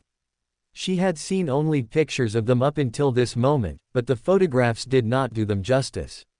Each one was a force of nature in their own right, but together. Noble believed they were nearly unstoppable. Which was good, because the professor was entrusting the safety of her family into their hands. And just now, that safety included eradicating the skinwalker in their midst before he had a chance to spread. It was shaping up to be a very interesting first meeting. May I introduce my sisters, Death Singer, Lightslayer, and Beastmaster. Sishan dipped her head to the other daughters of Song. The government agents followed suit, bowing respectfully to the princesses. You are all going to die. The most petite of the sisters said, her face contorting from its cherubic innocence into a harbinger of doom. Way to live up to your name, hell, Sishan brushed the prophecy aside. We will all die someday, just not today. Beastmaster and Lightslayer exchanged glances, a mix of embarrassment and amusement at their sister's outburst. Beastmaster spread her arms wide, the long sleeves of her dress dragging along the stone floor. On behalf of our mother, welcome to Ravenheart and the Jade Palace. We look forward to a long and prosperous future together. Death Singer coughed, and this time Lightslayer nudged her gently in the ribs. The younger saint's face returned to its innocent beauty. To distract from her sisters, Beastmaster flashed a brilliant grin. It was more than just captivating. Even with the scar running from her forehead to the tip of her chin, the saint's smile was so enthralling that it was impossible to look away. Of course, it was, hadn't Noble read that her aspect involved entrancing others. I want a long and prosperous future with her, one of the gentlemen mumbled beside Noble. That comment alone was enough for Noble to never want fort near the enticing saint. While it was unlikely that Beastmaster would ever want anything from her husband, Noble did not want to find out. I know we all want to revel in this moment, but I need to get the government agents to their meeting before one of them wanders off. Seishan tilted her head meaningfully. Lightslayer remained silent, cutting her eyes at her gray-skinned sister. With an imperceptible nod toward the man in the very center of the group, Seishan smiled gently. Thank you, sisters. Suddenly, the room went dark. Not a natural sort of darkness that would happen when a cloud covers the sun. It was as if the lamps of the great hall had all been drained of their light and replaced with something impenetrable.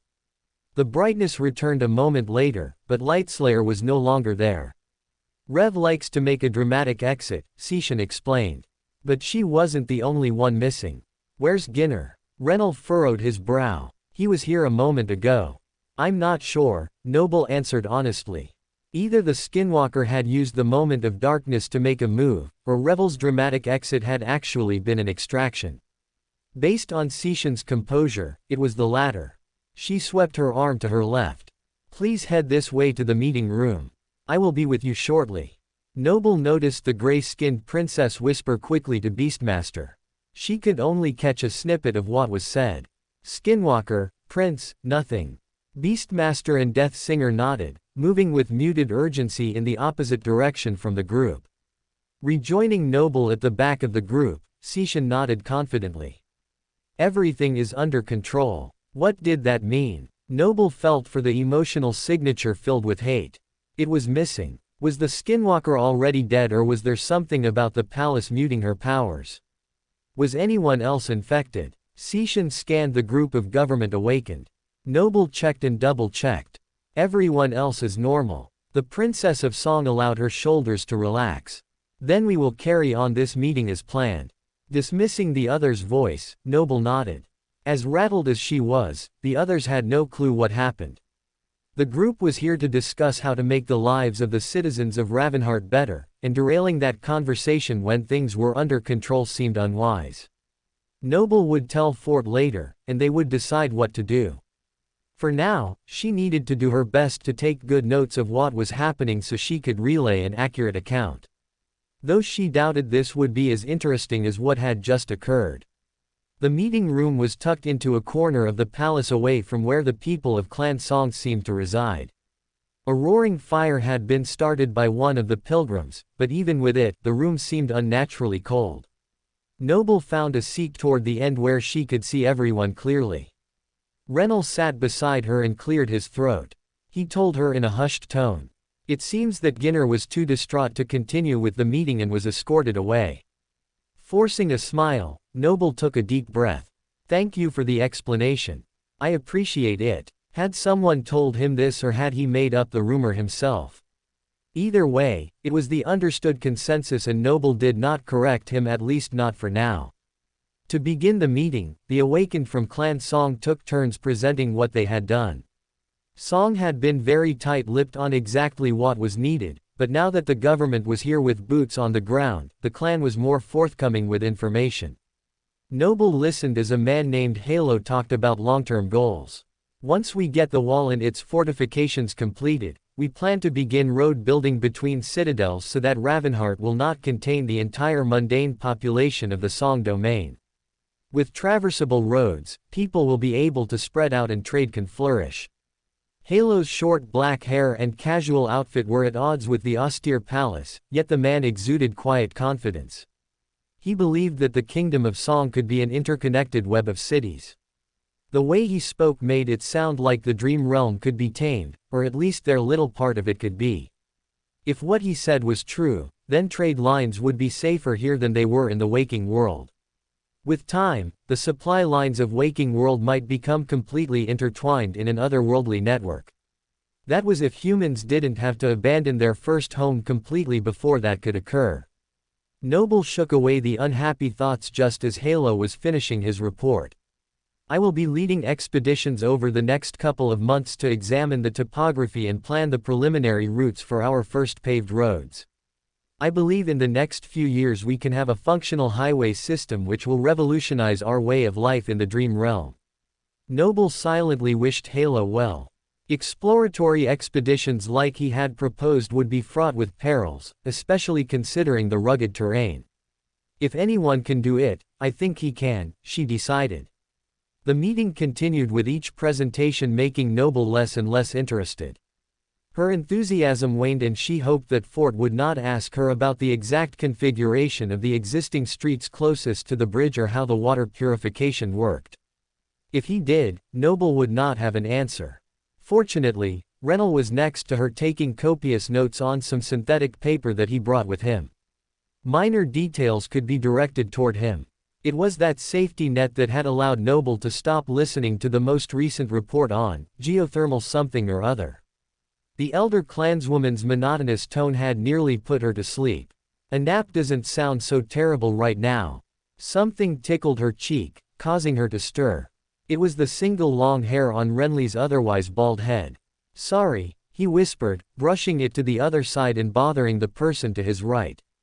Sorry, he repeated quietly. You might consider getting that cut if it's causing you trouble, Noble suggested. He looked at her, his skin wiggling where his eyebrows had been. I can't. It's a reminder of the incident. Leaning a little closer, Noble's eyes opened a little wider.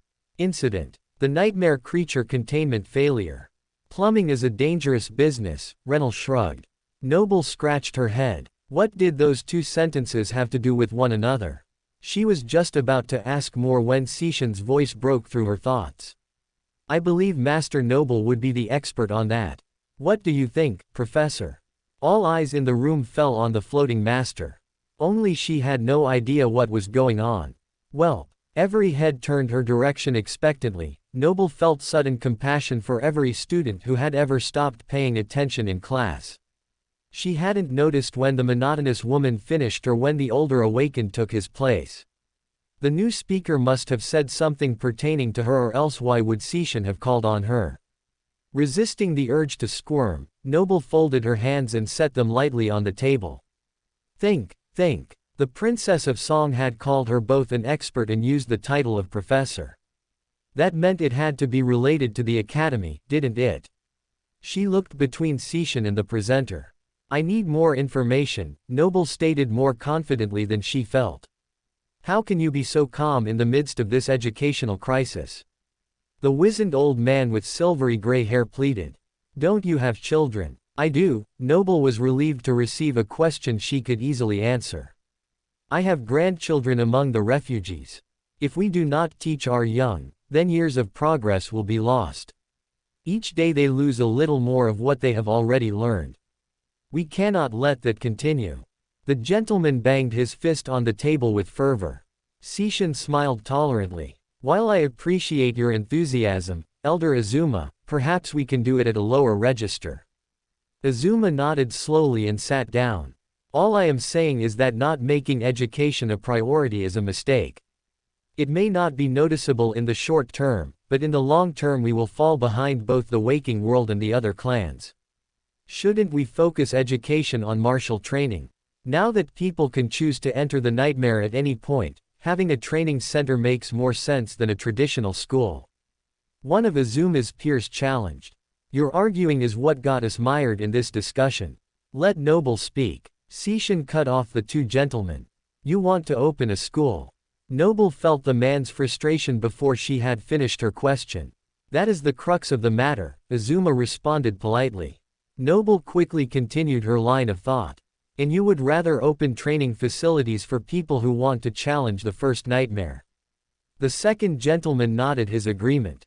Why must it be one or the other? Are there not enough resources for both? Noble went out on a limb with the inquiry. If it had already been discussed, then her inattention would be apparent to everyone in the room. Allocation of resources is an issue, Azuma acknowledged. Even traditional schools have combat training. Noble had witnessed her own children's progress before hiring private tutors. The training had not been enough in Noble's opinion, but it was certainly present. If you are asking my professional opinion as a master and a professor, I think that balance is needed. We can work toward balance later, for now, combat is key. Noble hadn't caught the blonde awakened's name, but he seemed like a hardened warrior. Will you open a combat school? Azuma raised his eyebrows. Unless you are volunteering your resources, this conversation is moot. I will oversee a house of learning, but if you want a place solely dedicated to bashing and slashing, you are more than welcome to. I will do it. The words came out of Noble's mouth before she had fully considered them. Do what? Azuma's voice softened. I will train those who want to take on a nightmare. I assume people outside of the normal range will want to try their hand at becoming awakened. It would be strange to place grown adults with children to learn alongside them. The professor's words tumbled out, but she wasn't through. Maybe there could be something like a feeder school to the Awakened Academy. Noble had always felt that helping students after the first nightmare was like putting the cart after the horse. Sure, they learned some useful skills for being thrown into the dream realm on the solstice, but those skills and a lot of that knowledge would have been even more useful if they had been acquired before heading into the first trial. Not having an aspect to work with or being able to access memories would be an added challenge, but Noble sincerely believed the benefits would outweigh the drawbacks. Training Rain, and to a lesser extent, her boys, had taught her that a lot could be achieved even without the spell as a guide. Do you think the government would approve a feeder school? Azuma looked at the other government employees. I believe if Master Noble puts her mind to it, she can make anything happen. Renal nodded slowly. Is he insinuating I'm stubborn or have good connections? Noble wondered. Both, most likely. Even if it isn't official, I believe I would find a way to make it work temporarily until more permanent institutions could take its place. Noble liked the idea quite a lot. It married her love for teaching with her desire to help the people of Ravenheart have a better life. She never would have chosen to conquer her first nightmare, but if others felt that call, she would be happy to equip them as best as she could. That would solve our problem, Azuma agreed. Could we meet about this more after you have spoken to the academy? Noble nodded. She shouldn't be agreeing to anything at all yet. Once she spoke to the proper officials, then the professor would know how to move forward. Then I will move forward with gathering resources for a school or two. Azuma looked at his disgruntled counterpart, but the other man remained silent. Seishin jumped at the chance to move on. Who is next? When the representatives of Clan Song were finished, the government officials gave small presentations of the best-case scenarios. They stuck to the most immediate concerns and made connections with those who would work with them going forward. Renal was last, talking in great detail about his plans for plumbing and technology. He expounded on his hope to work with officials from Bastion to get things moving into the modern era in the next few years. If someone had the proper aspect, implementing electricity would be fairly straightforward, especially if there is a way to store soul essence and expend it like a battery. As for conventional means of electricity production, Ravenheart has that sorted. Geothermal energy would be the first venue I would like to explore. The first hurdle, however, would be to reduce interference from the dream realm on technology or create new technology that is resistant to its anomalous effects.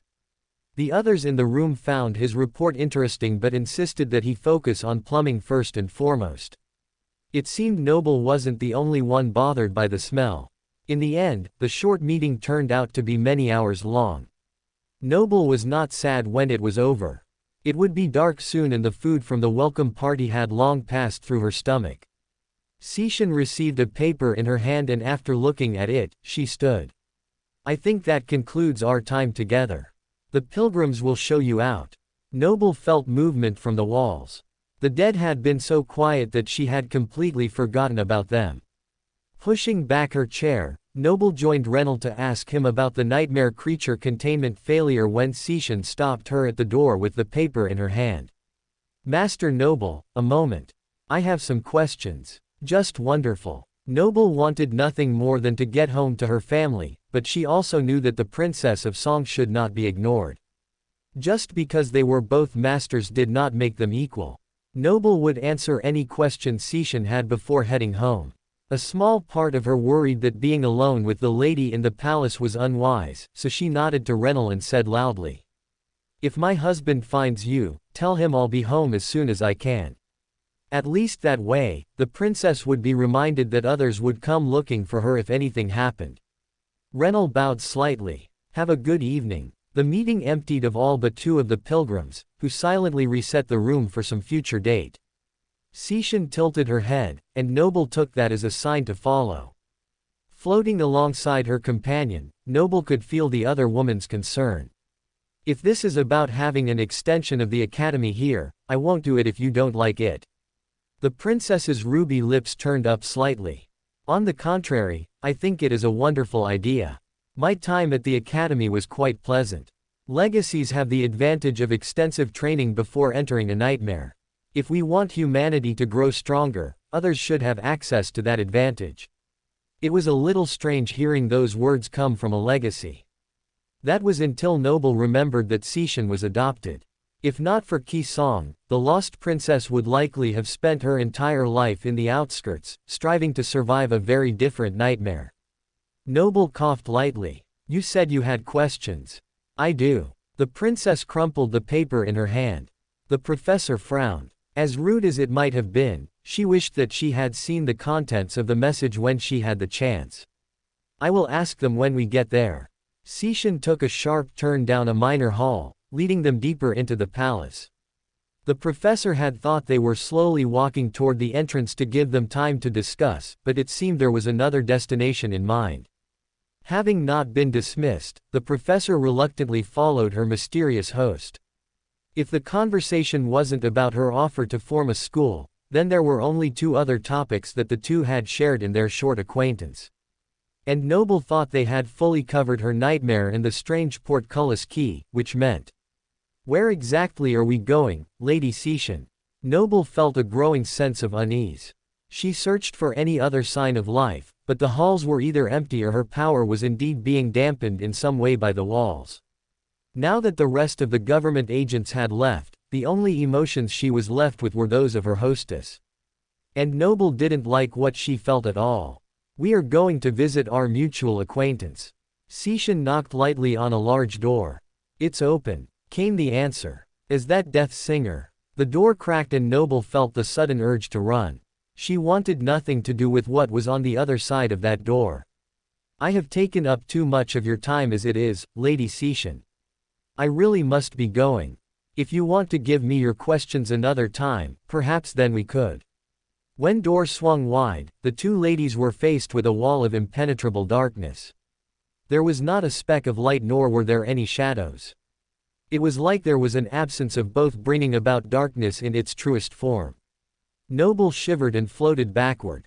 But Cixin simply sighed. "This won't take long." Taking hold of the professor's arm, the princess led them both into the darkness.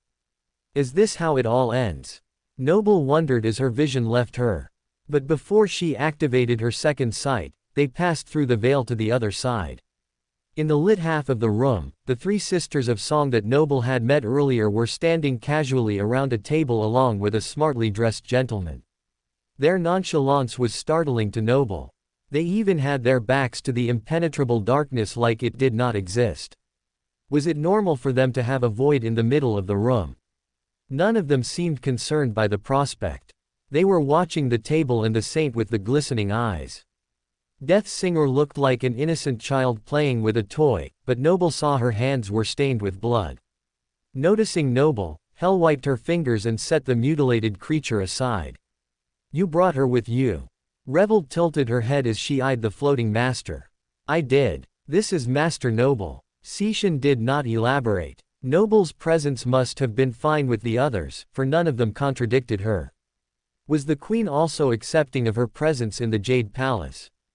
Or was she unaware of the activities of the Song Sisters? Well, Cixin raised her eyebrows at Hell. What did you find out? Nothing that will help us in our present situation. Death Singer shrugged lightly. The gray-skinned woman turned a critical eye on the male of the group. His friendly face was offset by the frightening emotions rolling off of him. Have I just had a bad sampling, or is Ravenheart just full of creepy people? Noble peeked back at the darkness. Even if they weren't worried about what was in there, she was. Cixin clicked her tongue at the handsome gentleman. Did you know it was here? He pursed his lips. Do you think I would hide something like that from Her Majesty? Did you? Beastmaster joined her sister in wanting to know. The handsome saint sighed. No one trusts me. Such a shame. Mordred. Cixin's eyes were full of fury. Mordred's mouth curled into a twisted grin. I knew it was infecting the waking world, but I did not know it was here yet. If I did, I would have given it a proper welcome party. Mordred. Noble knew the name, but she couldn't place it. All she knew from his smile was that he was extremely dangerous. There was something even more disturbing about what he had admitted. He had known the Skinwalker was spreading in the waking world and decided to keep the information to himself. What kind of person would withhold something so vital? Perhaps he had delayed to avoid mass panic until he had found a solution, but Noble sensed that he was simply indifferent to the state of anyone outside of himself. I have to tell the government, she whispered. Mordred quirked an eyebrow at her, amused. You mean that precious Saint Kai hasn't told them? Maybe he hasn't figured it out himself. I would have thought he was quicker than that. Surely Jet or Effie must have caught on by now. No. How amusing. There are more important things to discuss right now than what the government saints do or do not know.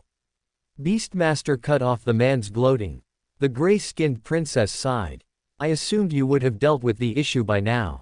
Revel leaned on the table, unconcerned by the blood pooled on it. Next time we will not wait for you then. Lightslayer brushed back her hair. We were just hoping Hell could get some information before we began. Well, she didn't, and I am here, Cixin hummed impatiently. She turned to glance at the wall of darkness. Beastmaster summoned a weapon and allowed it to rest gently at her side. Are you ready? Mordred's smirk turned sinister. I am always ready for a good time. The other saints nodded with a mix of hesitation and anticipation. Master Noble. Cixin cut her eyes toward her guest. The professor chewed her lip. Ready. Ready for what exactly? She didn't belong among such strange company. I am confused about what I am doing here. I thought you said you had questions. Cixin's ruby lips turned upward. I do, but I never said they were for you. With a cue from Beastmaster, the wall of darkness fell away, revealing what was hidden in the void. Noble had sensed the Skinwalker ever since the door first opened, but had never felt it move. Now she knew why. Her second sight had been obscured not only by the black veil but also by a string of runes carved in the floor. They glowed with a soft luminescence. Inside the circle, the man who had once been Ginner was frozen in place. His body was chained to the wall with a blindfold and gag enveloping the majority of his face. On either side of him, 4 people with empty gazes were also stuck in the runic array. Since none of them had an emotional signature, Noble guessed that they were pilgrims. In contrast, the Skinwalker was seething. His hatred for everything was so oppressive that Noble felt her heart skip a beat. This wasn't just any room, it was a prison cell. No, they weren't in the dungeon. The walls and table were too pristine and beautiful to be meant for riffraff. This chamber was intended for royalty. Yet there were chains on the wall as well as a runic circle. This isn't a jail cell. It's a place for torture. Had the Jade Queen or one of her descendants created this room for such a purpose, or had Qisong altered it to make it what it was? Either way, it wasn't somewhere Noble wanted to be. She gasped. Don't worry. It won't hurt you. It can't even hear or see you right this moment. Cixin eyed the creature with disdain. But if it gets off its blindfold, don't look it in the eyes. None of you lovely ladies looked it in the eye, did you? Mordred's pleasant smile faded momentarily. He showed a rare moment of concern. You already told us not to. Revel clicked her tongue, annoyed. I might have. Noble chewed the inside of her cheek. She had certainly looked Master Yosh in the eye months ago, but she couldn't remember if she had looked directly at Lindy or Ginner. How long would it take before something happens if I did? You would be gone by now. Mordred squinted. Maybe we should check to see if she had been taken. Beastmaster turned to Death Singer, whose glistening eyes looked back at the dead creature on the table. There's no need. Among other things, she wouldn't have admitted to looking into its eyes if she were taken. Mordred vouched for the floating master, much to Noble's relief. She had no idea how Death Singer's aspect worked, and she didn't want to find out, especially if it meant more digging around inside the mass of flesh and bones on the table. Noble closed her eyes momentarily and allowed them to swirl freely. All of you are clear as well. You have already made yourself useful. Sishan crossed her arms, satisfied. Noble appreciated the compliment. I can say with certainty that you all have unique emotional signatures, though yours.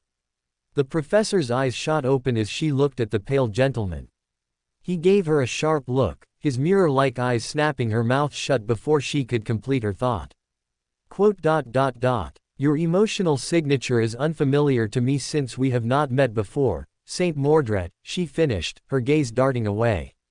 That's good enough for me. The man's winsome mask fell back in place. Now, Noble could not explain the relief that she felt when Mordred's attention left her. Something about the way she looked at him had warned her to never speak of what she thought at that moment, even to her husband.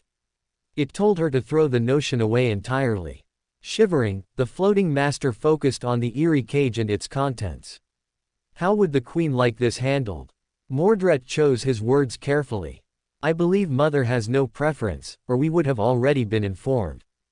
Beastmaster motioned to the frozen pilgrims, but they did not move. If we lower the protections, can't you just entrance it? Revel asked the stunning saint. I don't think it will submit. Beastmaster held up her hands in revulsion. Even if it did, I don't want anything to do with that thing. It's not normal. Crossing her arms, Revel sniffed. Don't look at me. I kept it in the dark. I'd just as soon kill it as talk to it. Hell lifted her chin. If we want, I could. No. The others said in unison, making Noble wonder what had brought about such a united front. There was a pause as Beastmaster paced around the frozen prisoner. Sishan's aspect is better suited to ripping and tearing. Does that creature even feel pain? Beastmaster's disgust somehow only made her beauty more pronounced. You ladies need to use finesse, Mordred asserted a little too confidently. His handsome expression turned wistful. I suppose, as usual, it is up to me.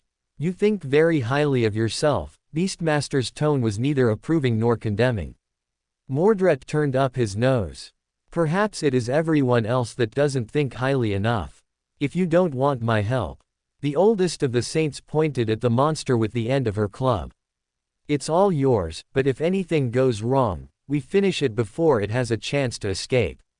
Escape. Noble did not like that prospect at all. She silently summoned her Ziphos, hoping she would not need to use it. Suddenly, the runes dimmed, and the people inside them began to stir like they had woken from a dream. Noble had expected there to be some explosive movement. Perhaps the skinwalker would struggle and win against at least one of the chains. But the release was anticlimactic. The blindfolded figure hung limply in the circle as the pilgrims finished securing him and walked away. He worked at his gag, and with the help of Mordred, he maneuvered it away from his mouth. Is anyone there? Please. I don't know what I've done or who I have offended. I just arrived in Ravenheart this morning. Ask anyone. Is this about Lindy? I hadn't met the sweet girl before. I wish I could have kept her from falling. Hello. Can anyone hear me? Ginner's voice was weak, vulnerable even. Even though Noble could feel the hatred he had for those who had imprisoned him, she was still moved by the despair in his voice.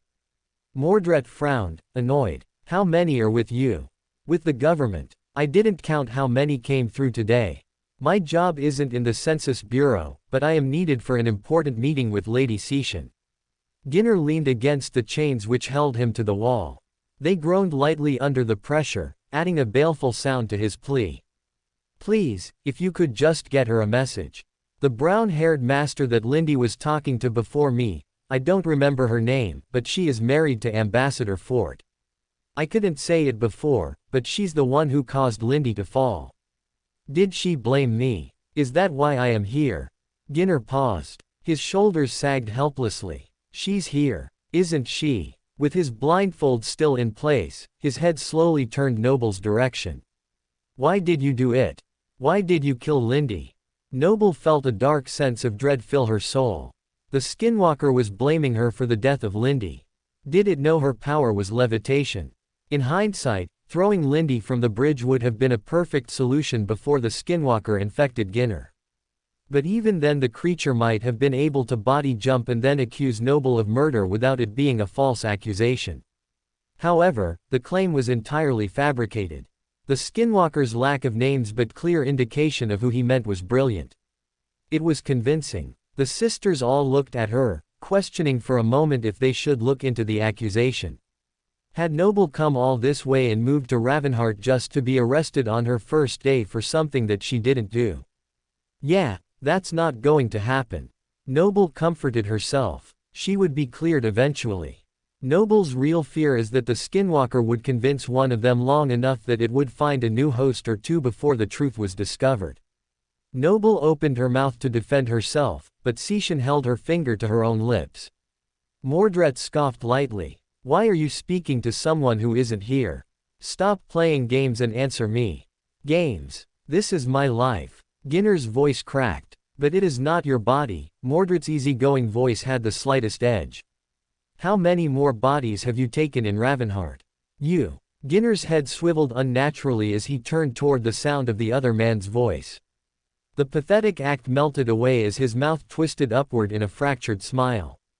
I know your voice. Mordred's face remained impassive, but Noble could feel his fear. This powerful saint was afraid to be recognized by the nightmare creature. That didn't bode well. Then you know I won't rest until I have my answer or you are destroyed. The handsome saint clenched his fist. How many are you? More every day. Ginner chuckled darkly. How many of those are in Ravenheart? Mordred persisted. The space between his eyebrows lessened. Ravenheart is already mine. The skinwalker leaned back against the chains, resting his back against the wall behind him as if it were his choice and not because he was tied to it. Noble shivered. Talking to a corrupted creature was just too weird, and the nature of the conversation only made it more chilling. At least he is lying about the second part. I think. While the skinwalker had been confident in its growing numbers, there had been the slightest variation in the creature's hatred when it spoke about controlling Ravenheart. More than that, Noble had not noticed anyone other than Lindy as having the deep-seated rage of the monster.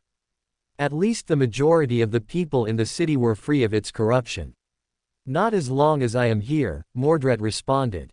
I will chase you out of every corner. Oh, the nightmare creature seemed amused. Then perhaps you should not be here. In a blink, the skinwalker surged forward. The chains, which were thicker than Noble's torso, shattered like glass. Oh no. Noble flinched, raising her zenith, but not fast enough. Before Ginner could act, the runic circle activated, freezing the monster in place as it reached for the blindfold. Seishan sighed. That was a waste. It was enlightening. Mordred stroked his chin. It seems that other than the woman who fell into the abyss, this is its only vessel in the city. We should make sure. Beastmaster would not rest merely on Mordred's word. How did you identify it before, sister? Master Noble mentioned that Lindy and Ginner were the same as someone else she had encountered. Seishan raised her eyebrow at her guest. Noble let the zenith rest lightly on her shoulder. I can sense the emotions of people and nightmare creatures. Each one is unique and ever-changing, but the skinwalker only ever feels hate.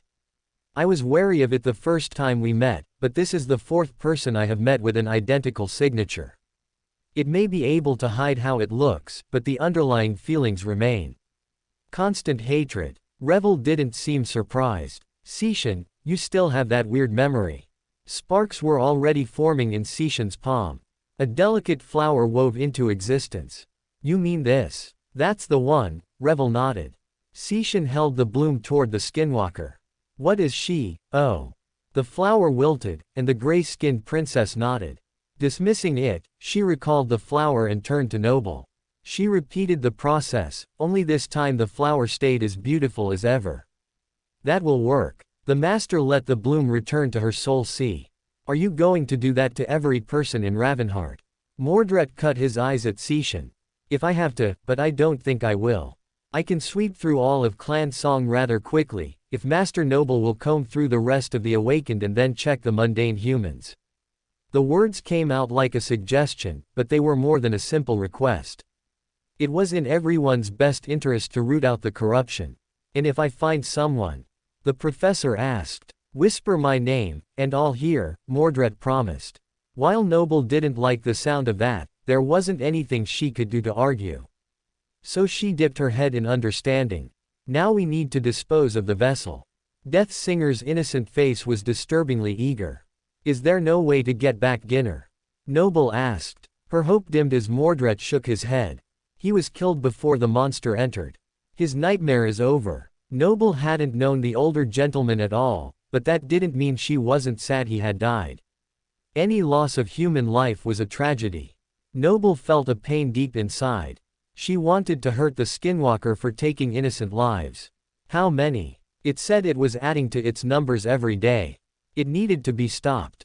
Annihilated. If destroying this vessel was a step in that direction, she was all for it. Her murderous thoughts caught her by surprise. She wasn't a killer and had never lusted for blood. Beyond the dreamscape, she had never taken the life of something that could talk. The closest she had come was with Council, but Nickel had gotten credit for that kill. She was angry, but the emotions weren't her own.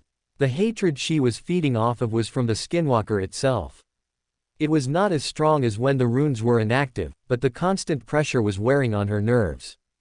It wasn't just that. Something had changed. Noble couldn't put her finger on it at first, but something was definitely different. She couldn't ignore her gut. Something is wrong. But before she could open her mouth to warn the others about the change, she noticed a movement out of the corner of her eye. She glanced toward the runic prison. Nothing looked amiss. The man was still suspended with his hand resting against the cloth covering his eyes. A moment later the man's full face would have been revealed. At least it hadn't come to that, Noble mused. So, what had caught her attention a moment before? Then she saw it, one terrifying movement that would change the course of how the meeting went. Ginner's finger twitched. The Skinwalker pulled the blindfold away, breaking free of the runic cage faster than Noble could get out a warning. The others had been discussing the best way to dispose of the abomination, unaware that the power of the runes was slowly being drained by the monster inside of it. The moment that he broke the plane of his confinement, things moved almost too fast for Noble's mind to comprehend. Beastmaster was the first to react, using the club in her hand to crash against the Skinwalker's chest. He went flying back toward the useless prison, and the world went dark as Noble heard a deafening crash. Someone grabbed Noble's arm. Get out of here, Seishan ordered her, shoving her toward the exit. Part of Noble wanted to stay and fight. But with 4 saints in the room against a single monster, she felt more like a liability than an asset, especially if that thing tried to look her in the eye and take over her body. The only logical thing to do was run, and so Noble did. Using her second sight, she located the door while monitoring the situation behind her. Beastmaster had already knocked Ginner into the wall, likely sending cracks along the ancient wall. But if the Skinwalker felt any pain, it didn't show it. The monster rebounded from the hit with frightening speed. If not for Revel dousing the lights, the corrupted abomination would have been on top of Beastmaster in less than a breath. But while the creature's vision was good, it must not have had experience in the impenetrable darkness. It missed the statuesque saint by a hair's breadth and slid into the table.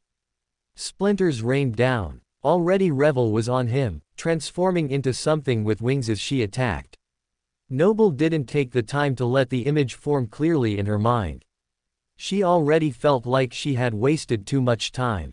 None of the saints had released their true power, and Noble didn't want to be around when they did. A dim flash penetrated the dark hall, but the floating master did not look to see what power had been able to overcome the void. Noble felt movement coming toward her. She tensed and gripped her zenith. For a moment she feared that the skinwalker might also be heading for the exit, either to escape or pursue her. Neither was an appealing proposition. However, the hand that grabbed her was cold as ice, yet surprisingly gentle. It was one of the pilgrims. Unaware that she could see in the darkness, the dead were now escorting her out of the room. It was oddly thoughtful. Either that or the queen believed she was enough of a liability that her servants needed to remove her from the scene. Noble didn't care about the reason. She was just glad the skinwalker was not the one taking hold of her. Checking quickly, Noble noted with relief that the monster was almost as far away from her in the chamber as possible. Was the skinwalker being contained by the saints, or did it want to be there? If the creature wanted to take over Ravenheart, the fastest way would be to inhabit the Saints of Song. With princesses under the skinwalker's control, the rest of the clan would be reluctant to fight their former leaders. Only Queen Ki Song would have a chance to squash it. Noble hoped it wouldn't come to that. Reaching the door, Noble felt for the handle at the same moment as the pilgrim. The icy fingers startled her and she pulled back. Behind her came another crash and the sound of something else breaking, hopefully not any of Clan Song. Noble pushed through the door as an object came hurtling at her at great speed. She leaned against the outside wall as the light of the hall washed over her. A heartbeat later, a body came flying out of the darkness and slammed into the wall across from her. A second pilgrim had been thrown from the room, deep gashes marring his face and his clothing to reveal a hole in his chest. The first pilgrim ignored the second. She calmly shut the door and stood in front of it. Glancing at the dead man on the ground, Noble wondered if it had been any help in the battle or if it was just collateral damage. While she was staring, its mangled body lurched, and it rose to its feet. Noble's eyes grew wide. Of course, it could still move, even on broken bones. It wasn't alive to begin with. But it was strange to watch the wounded figure rise like nothing had happened. Noble hid her discomfort and ignored the pilgrim until he motioned for her to follow him. Where did he want her to go? Did he want her to leave the palace? I cannot leave until I know none of them are taken by the skinwalker. My ability allows me to detect it. Please don't make me go. Noble might not have chosen to fight, but she was still useful. She might actually be more helpful in this regard since no one else seemed to be able to sense the difference except perhaps Seishan's flower. The pilgrim stopped waving and lowered his arm. The queen would allow her to remain. That brought a second thought to Noble's mind. If the sovereign was watching through the pilgrim's eyes as the professor suspected, why hadn't she intervened and dealt with the intruder herself? Was she unwilling, unable, or simply unavailable? Maybe all three. Noble would have to contemplate the prospect later. Within the chamber, sounds of the clash continued. Noble didn't need to feel the emotions of the fighters to know the altercation was intensifying. I wish I knew what was happening. As soon as the door shut, Noble had lost the ability to use her second sight. She was completely cut off from the others. Suddenly, Noble felt like a coward for retreating, especially when Seishan, who was also a master, had stayed. But the gray-skinned woman knew far more about the monster, and the professor understood the value of knowledge in a fight. She was too ill-prepared to battle something so wicked that it terrified saints. Wishing the best for those inside the room, Noble tried to extend her Kingdom Keeper attribute. Nothing seemed to happen. No pull or change in how her essence flowed. Was it because she really only cared about the creature's destruction? Was that not enough to grant those fighting it some protection? It seemed not. Her heart raced with anticipation. She desperately needed to know what was happening. A scream. But whose? Wait, weren't there 4 pilgrims in the room? Noble looked at the woman guarding the door. Her gaze was as empty as ever as she stared forward, unfocused. If the queen was controlling both of these, then she must also know what was going on inside. Noble swallowed and addressed her dead companions. Do you know what is happening in there? Is everyone all right? The female pilgrim said nothing. She didn't even turn her head in Noble's direction. She did, however, move out of the doorway, right as it exploded. Turning her head to shield it from the debris, Noble raised her zenith, preparing for a fight. She might have left the room, but letting one of the skinwalker's vessels loose in Ravenheart now that it had been discovered was an unacceptable risk. Noble would defend her family and the people in the citadel against the monster at all costs. Thankfully, the sacrifice was not necessary. When the dust settled, Sishan and the four saints left the room like they were going for a summer stroll. There were cuts on their faces and dented armor that needed to be dismissed to heal, but the expressions of the Song sisters showed only indifference. How can they act so calm? The professor quickly examined them to make sure none had been overtaken by the skinwalker, and her findings brought her no end of relief. They were all still themselves. The group brushed past Noble as if she wasn't there, engaging in their own conversation. I don't know, Bin. Death Singer wiped something from her hands that made Noble inexplicably uneasy. I don't think the runes failed. I think it was just stronger than the enchantment. It was playing with us. Sending an awakened to test our defenses. Beastmaster brushed back her hair behind her shoulder. It will think twice before coming again. Mordred picked something from beneath his nails. His uncanny smile widened as he adjusted his torn suit. If you ladies will excuse me, I will return to my other project. Until then, Mordred did not wait for an answer. Noble blinked and he was gone. She looked for his presence, but the only thing she could see beyond the humans and pilgrims was a lone mirror hanging at the bend in the hall. Revel yawned. I have things I should get back to as well. She ran her hand down her broken leather armor. But first I think I shall shower. I will see you at dinner. The other two Saint sisters agreed and turned down the corner, completely ignoring the floating master and the two pilgrims who had kept her company during the battle. Only Sishan seemed to remember she was there. The gray-skinned woman wiped the blood from her nose and smiled softly. I will show you out. It's over then. That's good. Noble stated the obvious as she lowered the zenith to rest on her shoulder. I am glad none of you were taken. How bad was it? Sishan hummed, amused by the question. See for yourself. The broken door was a testament to the ferocity of the battle. It looked to be made of something ancient and immensely strong, with magic still shimmering within the shattered fibers left behind. Inside the room was even worse. The chains were gone and the runes on the ground were marked with deep gashes. If the battle had not taken place on the ground floor, the group would have easily fallen through to a lower level. Instead, the stone was cracked, burned, and stained with colors Noble couldn't name. All of this happened in such a short time. Noble felt at a loss. The two pilgrims that had remained in the room were nowhere to be seen, likely obliterated in the titanic brawl. All that was left was Ginner's corpse. It was strangely intact for all that had happened to the room. The body lay limply on the ground looking emptily upward. There was no hate coming from it, no emotion at all. Somehow the skinwalker's presence had been eradicated. How did you beat it without? Noble wasn't sure how else to finish the sentence nicely.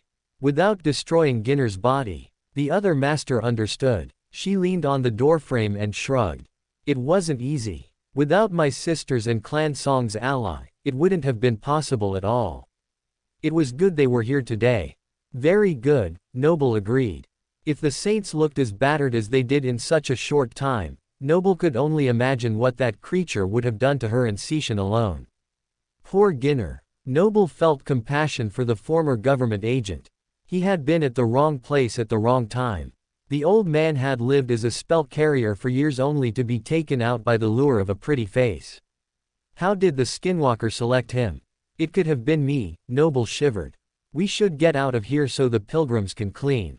Sishan turned her back on the devastation. But what about Ginner? Noble bit her lip. The Princess of Song was confused by the question. What about him? He is a pilgrim now. Scraping on the floor drew the lady's attention. Noble's eyes opened wide as her instincts lifted her weapon from her shoulder. But Ginner's empty eyes continued to look at her without expression as he stood.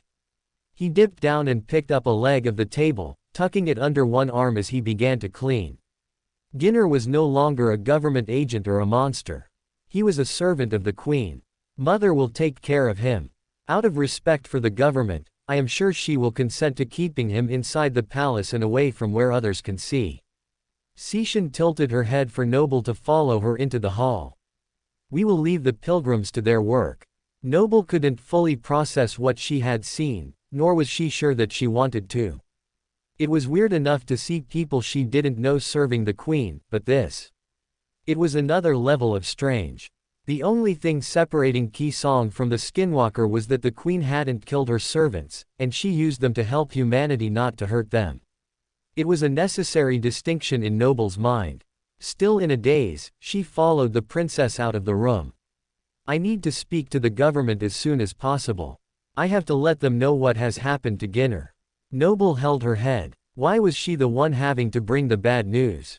I will lead you to the gateway then. The princess didn't object. Defeating something as insidious as the Skinwalker would require everyone to be on the same page. Even if Song didn't want to help with the problem in the waking world, it was in their best interest to at least inform the government of the nightmare creature in their midst. I'm sure this has already occurred to you, but make sure the person you inform isn't a Skinwalker. Cixin cut her eyes toward the floating woman. I will meet with them in person so I know for sure, Noble promised. Messaging something like this posed security risks beyond just the monster intercepting the communication. When you return to Ravenheart, you will do a sweep of the awakened in the lower city to see if any more creatures are lurking. Cixin's words were more of a statement than a question. I can start that first thing in the morning. Noble was as anxious as the princess to make sure the settlement was free of corruption, possibly more so. Do you trust your flower to check those who are part of Clan Song? If not, it will work. I am sure of it. The gateway is down that way and on the left. Safe journey, Master Noble. Cixin abruptly turned to leave. A journey. Hadn't she made enough of those today? Yet it seemed one more was in order. What would her family think? Her family. Wait. Noble dismissed her weapon and held up her hand. I don't suppose you could have someone deliver a message for me. The gray-skinned woman furrowed her brow. What kind of message? The most important kind, Noble answered seriously. I need someone to tell my husband that I'll be late for dinner. Getting a hold of Saint Cor was surprisingly easy. Simply saying that she had an urgent report about her first day in Ravenheart was enough to get Noble fast-tracked, and a car was sent immediately to the academy even though she had assured everyone that she could take public transit. Soon she was with Cor at government headquarters dumping all the information that she had into his lap. The Grizzly Saint had been the one to respond to the request due to the Chancellor being unavailable. Maybe Gui was afraid that Noble would be mad at him for assigning Fort to Ravenheart and was therefore avoiding her, but Noble suspected that he was putting out a different fire to keep humanity safe. Gui was a very busy man. Hopefully, any problem the Chancellor was dealing with wasn't in Bastion. Noble would need to check on her mother as soon as she could and warn Julius about the Skinwalker as well. Too many people to warn in too little time. Not that it would do much good if they didn't have a viable solution for identifying those who had been taken and dealing with the plague. Giving all the information that she was able about what had transpired, Noble concluded her report with what she thought would be the hardest news. I don't know everyone who the Skinwalker has taken, but I do know Master Yash is one of them. He is who alerted me to the problem in the first place. The first time I met him, he was warm and kind, but when I saw him again, his emotional signature, his very being had been fundamentally altered. I am sorry. Master Yash is not himself anymore. He is a Skinwalker now. How would Wake of Ruin take the news? Fort had once said that Yash was one of Kor's most trusted people. Finding out they had died and that something else was inhabiting their body would be quite a shock. Kor sat at his desk for a moment, tapping his fingers together lightly. So Jet was right, sir. Noble was confused by his response. Jet told me that something was off about Yasha's departure. She said he was avoiding her. She wanted to go after him, saying her senses were telling her that something was off about him and his behavior. He didn't even tell her goodbye. Kor ran his fingers through his dark hair and sighed. But I didn't listen. I said he was just dealing with the Battle of the Black Skull in his own way.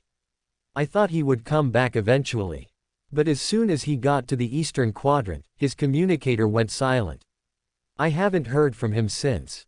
I am sorry for your loss. Noble could understand Kor's emotions. Up until this moment, he was having a disagreement with a friend. Now it turned out the friend had been dead for months and Kor's last interactions with that friend had actually been with a monster. I was led to believe that Saint Jet, Saint Kai, and Saint Athena might have more information on the Skinwalker, Noble said carefully. Hadn't that been who Mordred had mentioned? Wake of Ruin nodded, accepting the information without questioning it. I will speak to them when we are through. Jet will want to track down Yash as soon as possible. And if the problem is as widespread as you believe, I am inclined to let her. Not that she really needs my permission. Kor allowed a ghost of a smile. As two fellow saints, the balance of power between Soul Reaper and her mentor had shifted. Noble could guess that trying to stop Jet from doing something she wanted was virtually impossible. I hope she finds him and stops the Skinwalker from doing any more damage. There was a second person, a woman that I ran into here at government headquarters that was taken as well. I don't know her name and I cannot sense her right now, sadly. We will get a description and track her down, Kor made a note. Good. The sooner the creature is gone, the safer we will all be. Noble pressed her hands together hopefully. Part of her worried that the problem was already too big and widespread. If it was in Ravenheart and the waking world, then it could also have traveled to the other major citadels. We should let the House of Night and Clan Valor know. Maybe they have people like me who can tell the difference. I will handle it. Thank you, Child of Promise. Kor nodded firmly. If there is nothing else. Noble stood, paused, and pursed her lips. She leaned forward slightly. Actually, there is one minor thing, but it is unrelated to this. I want to start a feeder school to the academy. I want to train people who plan to take on the first nightmare. Anyone can come and get solid skills to help them survive. If the government has a problem with the association, I would do it privately, but take it up with the academy, but I personally see no problem with expanding to include an establishment like the one you described. The higher we can get the success rate for those who take on the spell, the better it is for all of us. I see. Thank you. With Kor's blessing, Noble finally felt that she could leave. She dipped her head and bid him farewell. He was already pulling out his communicator before she reached the door. Who would he call first? A furtive glance told Noble that the answer, inexplicably, was Saint Athena. Noble did not stick around to find out why. She stepped into the hall and let out a sigh, happy to have shared all that she needed. Rather than return to the academy, Noble pulled on her tether to the dream realm. She could talk to the leaders at the Awakened Academy another day. For now, her family was at the forefront of her mind. She wanted to head home to them, and to see her home for the first time. Leaving the Jade Palace behind, Noble eagerly glided toward the bridge and the volcano on the other side. What a strange day it had been. Not that a day where one was moving their family between worlds was ever going to be normal, but things had taken a truly wild turn. Due to their reclusive nature, most people would never meet a single princess of the clan Song, yet Noble had made the acquaintance of 4 in a single encounter. If that wasn't strange enough, there was the man that had been with him. Noble didn't want to think about him, especially when she realized where she might have heard the name. If her thinking was correct, then his presence begged more questions than it answered, and Noble had no desire to get caught up in clan matters any more than she already was. For now, she would focus on what she could control, looking for any skinwalkers who might be hiding in the awakened camp. Sure, the professor had told Sishan that she would look tomorrow, but there was no harm in sweeping while she traveled home. Her mind would have done it unconsciously anyway. It made sense that she should take note of any anomaly. Thankfully, at least for now, there weren't any, and Noble could continue home in peace. As soon as she hovered over the volcano's edge, Noble slipped half of the other's voice behind her ear. If her measurements were correct, then soon she would be in range. Noble cleared her mind and sent out a preliminary thought. Honey, I'm almost home. For more thrilling fanfiction stories like this, check out my channel Fanfic Audiobook.